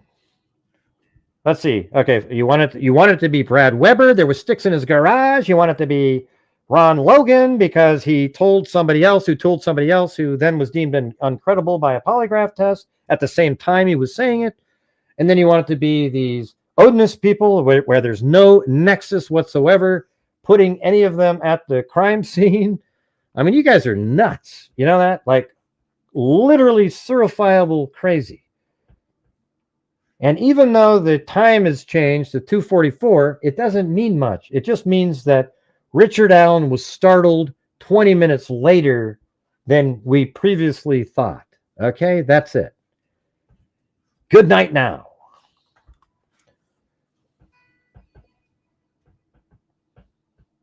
Well, hey, if you guys missed the earlier part of the show, let me go over some of this other stuff again. All right, listen to this. See, the camera was in this house right here filming this way. I made a video today that showed everything, the angle of it, and that the shadows are consistent with that time frame using 3D Studio Max. The vehicle drives right by here at 2:44 going this direction. And I believe it is the white van. We just don't know if the timing of the camera is accurate because it is 12 hours off. How do we know it's not 12 hours and 20 minutes off? We don't know. But the defense team has had this video since the beginning. And they made an actual calculation. Bob Motta must know that they did this. They made a calculation and said to themselves, okay, 2:44, we could to show the jury that some of his confessions have falsehoods in them, like we've been trying to tell you, because now it appears that he'd already crossed the creek with the van. So they decided, well, but that still admits that there was a white van in the area at the time. And the prosecution could easily just say that Richard Allen, after 5 years, wasn't sure exactly when he was distracted or scared by the van. It was just after, now it's just after he had the girls cross the creek. So they decided to not put it in there because it interfered with their timeline to try to create reasonable doubt. They wanted people to believe that when Brad Weber was driving by, they tried to insinuate that when he was driving by, the girls were put into another vehicle and taken somewhere and then brought back late at night from 4 a.m. or some crap like that. They were brought back way later, right? So they thought about that, but then they also wanted to sell the idea without having that put out there, that Brad Weber wasn't even around at all. He was out there servicing his ATM machines, which is completely contradictory to the theory that Brad Weber was driving by and the girls were put into his van, right? So they wanted to use that. And when that all failed after the trial was over, they go, "Ooh, now we can use that to show that the prosecution's information wasn't correct. Look at this, everybody." Hey, thanks, Moofies and Michelle Wood. Hey, I appreciate it. Thank you. So that's why they didn't use it. And there was other reasons too that we came up with, but they didn't use it because it ruined their timeline. So they always talk about the prosecution. Oh, hey, that ruined their time. Well, you guys had information that could have helped show that your client isn't really accurate in the stories that he tells, but you realize that it does show that he was accurate, that the van was there during the commission of the crime. So you decided not to use it, and it screwed up your other stories that you wanted to sell as well. So you left it out. Now you want to bring it in. And the whole Ron Logan stuff wasn't allowed because it just wasn't allowed in the trial because there was no nexus to Ron Logan. They investigated him thoroughly. So now, to appease their wackadoodle fans out there, the defense team does it just like they did in the Frank's memorandum, and inside this report that they put out there to say that there's errors that need to be corrected, they put out the Ron Logan document, the Ron Logan third-party double hearsay confession, to do the same thing, to gin up the little fan base, to get them all excited and go, "Oh, look at this, everybody." Does everybody realize how weak that is? The Ron Logan let me just do it again. Think about it like this. The information that they put out in that document, the judge is going to laugh their ass off at. I mean, they're going to laugh and just, it's double hearsay. Okay, this is how it would work. You have Ron Logan, and he told this this absolute criminal in prison, a hardcore criminal. And then that hardcore criminal told an officer who is actually a polygrapher. And so he was doing a polygraph test while that person was telling him this information and failed the polygraph test. This guy failed him. So not only was the first person in the hearsay order was deemed to be a liar, then it's transferred by writing down, the second person writes it down, and then it's like, you're really going to believe this? Give me a break. At the end of Rainbow Rising, Rainbow's a pot of shit. Oh, that's pretty good. Would any of you guys hang your hat on testimony like that? Well, listen, Judge, I know this is it's not normal, but I got to tell you, I really believe in this guy. Now, listen, there was this guy he's a hardcore criminal. Now, he said he was talking to Ron Logan, and Ron Logan mentioned bunnies and a horse and all these other things, and he talked about having a box cutter. All right. Now the thing is we don't have any way to verify it. But listen, he then was interviewed by a Indiana State Police person who is a polygrapher, and that person, after interviewing him, marked him off as not telling the truth. Okay, and then he wrote down what that person told him. So is it possible, Judge, for you to take the written stuff that he wrote down that we cannot even read and need somebody to decipher it? Is it possible that you can use that as your, get him free now? Because, God, it's so stupid. Yeah. So forget the Ron Logan stuff. The main point that they've got in this whole document is the fact, oh, and by the way, their little ex-FBI expert that they brought in regarding the cell phone, that absolute lie that she put in there, that a person would have had to plug something in. There's no doubt. Really, tell us how that happened, FBI guy or girl. So in the middle of the night, it's pitch black. You wouldn't want a flashlight on because people are looking around. So you reach under there with a plug and you just kind of reach in there, and with maybe your middle finger, you feel the little opening of the Apple phone, and you gingerly plug it in like you're playing the game of Operation when you were a kid, and you put it in there. And then you put your headsets on and you heard nothing. But by God, you sat there for another 5 hours hoping to hear something in the middle of the darkness. And after those 5 hours were up, you reached back in and you pulled it out, never moving that phone an inch because it would have recorded some movement. Oh, or does it make more sense that, as Apple themselves stated, that if you got a little bit of water inside the phone jack, especially water that has minerals in it, it would act as if it would conduct the electricity and make it appear that a phone was plugged in. And then once the water dissipates, it looks like the phone was unplugged.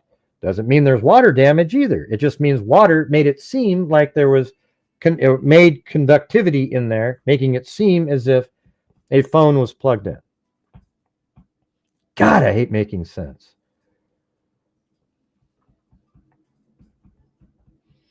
Yeah, I Judge Gould had it right, man. When she got rid of these attorneys, she nailed it. She did it for the right reasons. These people do not have Richard Allen's best interests at heart. Okay, this is insanity stuff. I mean, just listen to Baldwin, for God's sakes. You listen to this guy on these shows, he's darting his eyes around. He looks like he doesn't even know what the hell he's saying. He said something the other day about the Faraday bag, we could have the Faraday. He didn't even call it a Faraday bag, or whatever he called it. He just like fair. And then he said, yeah, you could have got a Faraday bag in the middle of the night, and then he put it inside of a refrigerator. It could have done something like that. And then he went somewhere else and he came back, and then wow. I mean, if you actually listen to what he said nothing. And you know what it sounds like? It sounds like this. This is what it sounded like. And I said this the other day. I used an example. Like if I went to a bar, I could sound like a genius. And this is what I'd sound like. Well, yes, the correlations between the two factors not only combine into an equilibrium state, but if you synthesize not only those relationships and combine them with the two atoms that were previously discussed, we could find ourselves in a synthetic relationship with not only I didn't say a damn thing right there. I just started throwing words out, hoping somebody would go, wow, that guy's smart as hell. And I think that's exactly what Baldwin does when he talks. He doesn't know what he's saying. I don't think he knows the case. He doesn't even know what his own client has against him. It's amazing. His client is, the timeline absolutely nails Richard Allen. These guys did nothing to squash the timeline. I put out video after video after video telling everybody that would listen how important the timeline was and how it absolutely locks Richard Allen into the crime, and he is 100% bridge guy. There is no doubt. Okay, you know what I'm going to do right now? I'm going to do it one last time on here. All right, let's do it. Where is this thing? I think I have to reset it. Did I not? I've not even saved.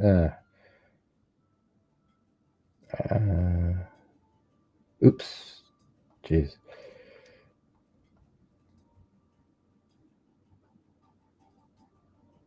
Yeah. Do you want to reset? No. How do I just get rid of this thing? Exit. Is that right? Guess that doesn't work. You guys like the Windows 10 thing or 11 when you click somewhere and it opens up 57 windows on your screen at the same time? Here, I'm just gonna show you this thing. You probably haven't seen this one, Mary. Have you ever watched my channel before?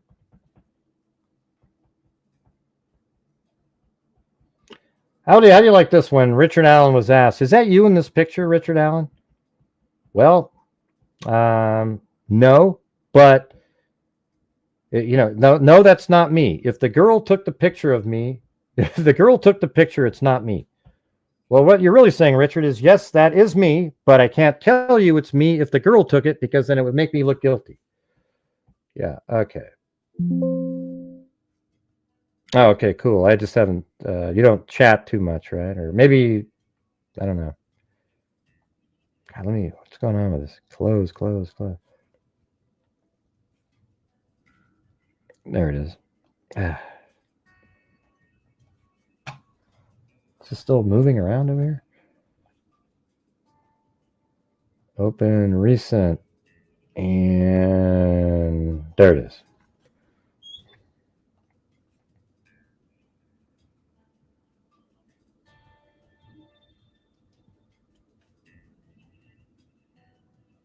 I'm still loading up, 82%.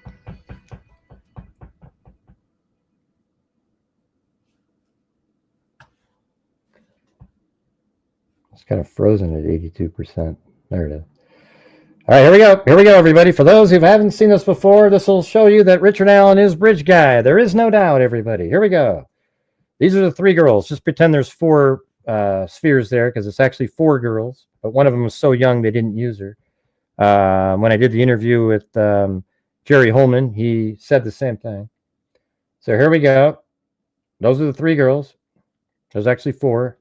They're at the bridge at 12:43. Okay. Now, also keep in mind that they were at this bridge at the start of the day at 12:15.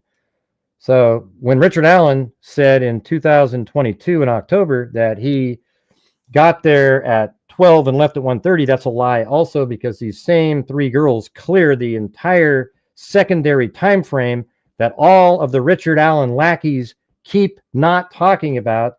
They keep telling everybody, oh, he said he got there at 12. How do we know he didn't get there at 12? Well, we know he didn't get there at 12 because these 3 girls clear the crime scene.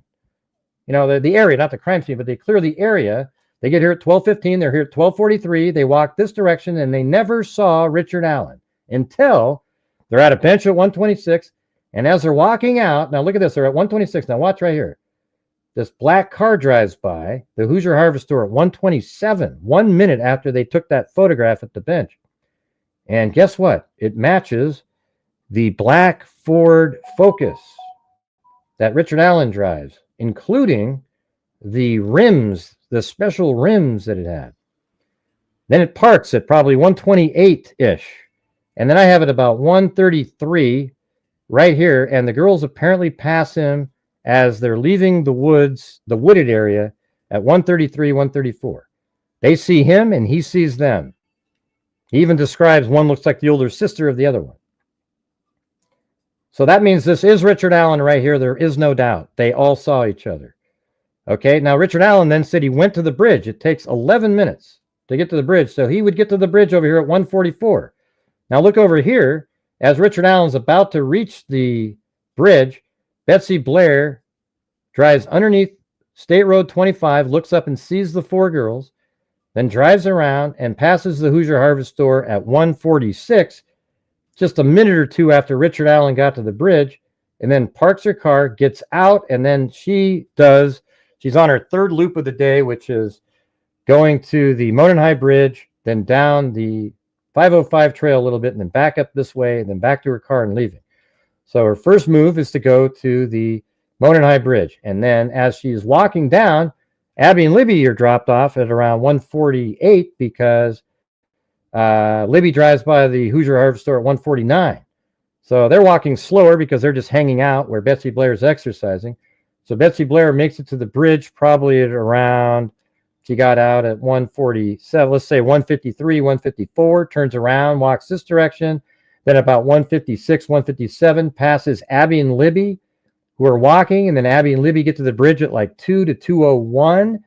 Then Richard Allen, who was standing on platform 1. So Richard Allen, in his interview, said he was standing on platform 1. And when Betsy Blair got there, she saw the man standing on platform 1. Every single one of these witnesses said that the person they saw was a person in Libby's video. And then Betsy Blair gets there, then turns around, comes back, passes Abby and Libby. They get to the bridge at 201, and guess what? They have to be running into Richard Allen. And then look at Betsy Blair up there. She goes to the Freedom Bridge and then walks back. And I'd always guessed that she went to the Freedom Bridge and back, and it was totally right.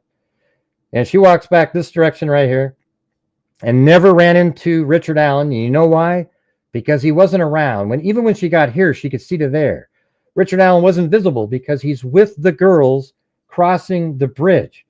Then on the other end of the bridge, he tells the girls, pulls out a gun, tells the girls to go down the hill, and then forces them down the hill, and then eventually takes them across the creek where he kills them on this side. He even admitted that he was over at his mother's house, and they wanted to go to lunch, and his mother lives near Peru, Indiana, ironically close to where Keegan Kline lives, and he decided he wanted to go to the lunch, so he went home. On the way home, he picked up the 6-pack. He drank 3 beers at home. He got his jacket, went out to the bridge. Then he saw the girls, and he lied in wait. Then he followed the girls, and he followed them across the bridge, and then he pulled out a gun, ejected a bullet, then he took him down the hill. And what he says in his story was we'll just say at one point he sees a van driving and he panics. And then at that point he kills the girls. And in his story, he says he took him down the hill. He saw the van. Then he took the girls across the creek because it scared him, because he was going to assault them down below. Took them across the creek. And then he killed them, but he didn't want them to suffer. And he did it because he was selfish, and he then left the trails and he went on to live his life. So can't you see, people out there, that there's no chance that that's somebody other than Richard Allen right there. Okay. And the phone that he was using, that he claims that he was using that day, has never been found. It's gone, even though they found tons of other digital devices at his house. They never found that phone, nor does Richard Allen provide any information on where that phone is. Can I get a boom? I know you've heard it so many times. And thanks David Arnold up there, and Michelle Wood, and Moofies. All right, you guys. Well, I think that's going to do it. It's going to do it for the night. But I do want to thank all the coffees tonight. I think that was that was like the pretty amazing coffee night. We had Ted Bundy, and then we had Susie Clue, and then we had Sandy. Then we had Karen. There's a Karen and partner. Let's see, did 3 different coffees. And then we had Lisa Valenzuela, Kayla, Alley Cat, and then Ted Bundy did 7 more coffees. Thanks. I got a serial killer buying me coffees, everybody. And then Only Chevys also got me one at the end there. All right. So that was pretty cool.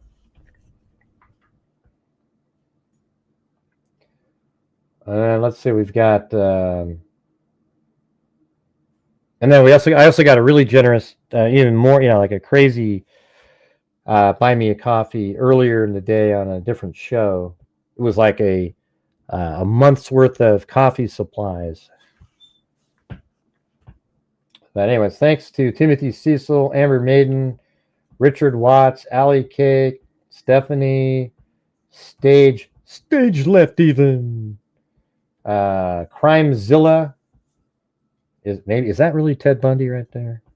Then Crimezilla again, and then Jeremy Pearson gifted 5 memberships, and then Crimezilla gifted 5 memberships.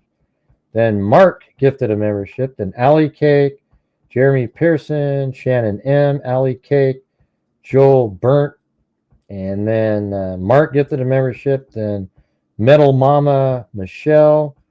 Then I gifted 5. Then Jeremy Pearson, Karen, then Susan Hendricks showed up, and Moofies, Michelle Wood, and David Arnold. All right. Now tomorrow, what time do you guys think it would be safe to start trying to stream tomorrow? Because we got the hearings, Koberger hearings, but some of it is behind closed doors where it's not going to be out there, but you kind of have to be waiting around. I think it starts at 9 in the morning. You know, you think 9:30 would be like, you know, and even if it is, I can rewind it as well. So I think, let me see something. So if you go to the site and you can't see the video, you know, at the YouTube channel,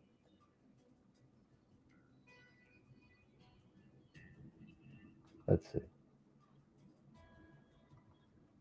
Oh, man, I'd be kidding me. I'm being unorganized. Okay, so 20. So the thing is, I think if you store the video right when it starts, you don't lose it. All right, let me show you what I'm talking about. So if you go to the channel that was on, I'll show you right now really quick. This Idaho 4th District right here. Oh, by the way, hold on. I think I got a...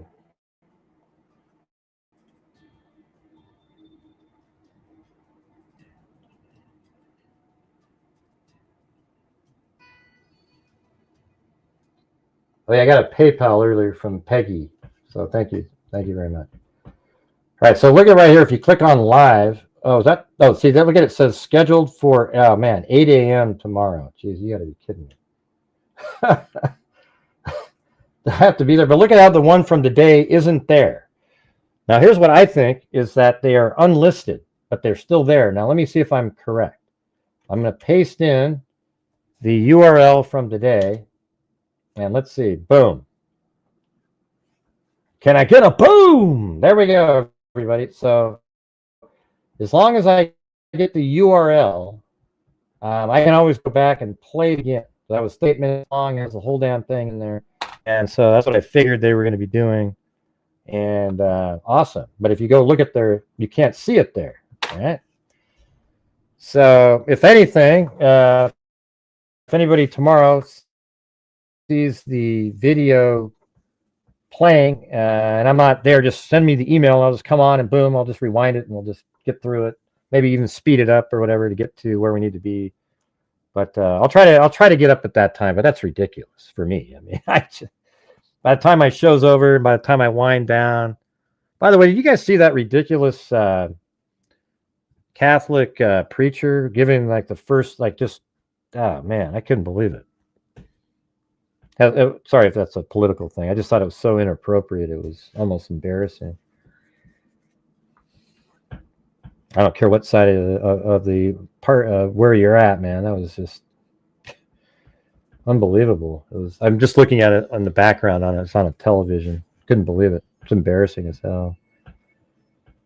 Well, Idaho is 2 hours behind me, and I'm in New York. What time is it? Oh, well, if Idaho's only 2 hours behind you? Are you sure about that? I think it's 3 hours behind you. Wait, what does that say? Okay, that was... What do you guys think? I think Idaho's... what shit? What time is it in Boise right now? God, that means I have to get up at 7? Are you kidding me? What time is it in Boise, Idaho? I think you might be right. Ah, shit. Yeah, it's 10:05. That means I have to be up at 7. Come on. Really? 7 o'clock? Are you kidding me?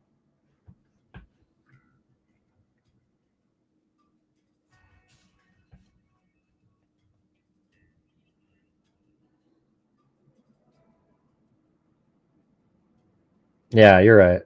It's I'm an hour ahead of or behind them. You guys are 2 hours ahead. I'm behind.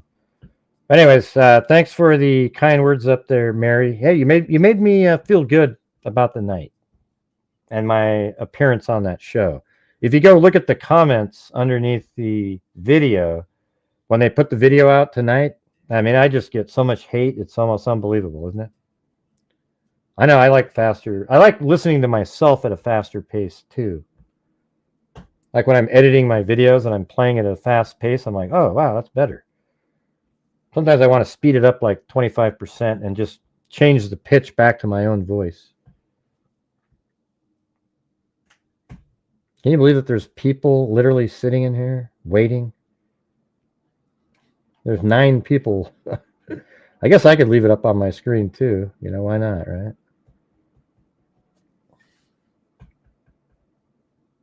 Maybe what I should do is build a...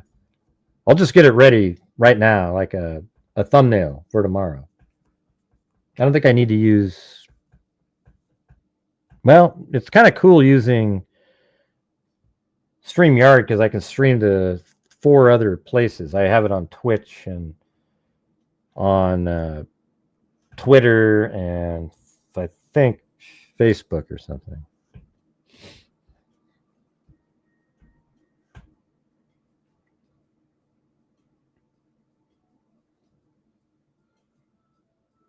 Yeah, it's 9 my time right now. Yeah, so I have to get up at 7 then. That sucks. Jesus.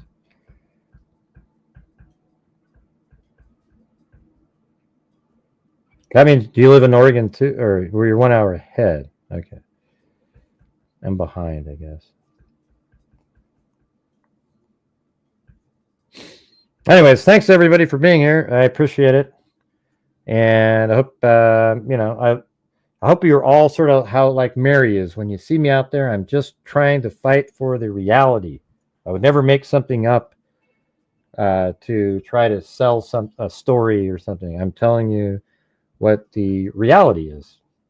It's not an opinion. It's nothing like that. It's just, look it. This is this is what it is.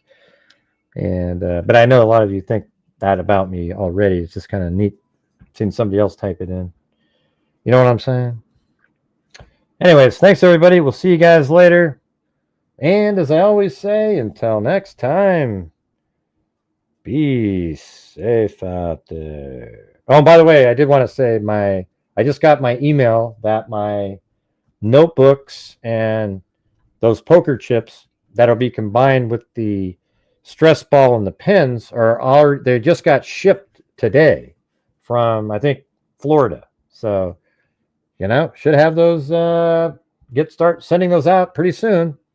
So if you want the notebook, the pen, the stress ball, and the Gray Hughes Investigates poker chip, you send $30 to PayPal, and then I write a note in there and I ship it off. All right. So there you go. All right, everybody. Thank you very much. And as I always say, until next time, be safe out there. And a 1 and a 2 and a 3 and a 4 and a 5. Now I gotta fix the Yeah, I've been doing this true crime audio thing for quite a while now. Turn off the... And during the whole time, I have not seen one person that is a crime dissector, plug rejector. I'm a certified human lie detector. Gonna get ya on a stretcher if you try and play me like an old projector. Crime sector is my nectar. Professor Gray is gonna give another lecture. Crime collector, freak connector, and I'm always gonna be a pop protector. Fool deflector, interceptor, and I mean a little spectre with a vector on his vector. With all respect, y'all, just remember, conjecture, I have no agenda. I'm a bartender, and I serve it to you straight without the blender. And in the end, I'm gonna send ya on a mission to the real to offender. Hey, what happened, Gray? What happened, Jay? Well, the music stopped, Mary Lou, and you just kept rambling on over and over again. Gosh, Gray, you're not very noisy. You sound a lot like some of the whiners that I get underneath the videos that I make. Or in the comments section whenever I'm on a show. I know, Gray, I was just imitating them. Oh, that was pretty good then. Pretty good. Pretty good. All right, guys. See you guys later. And be safe out there.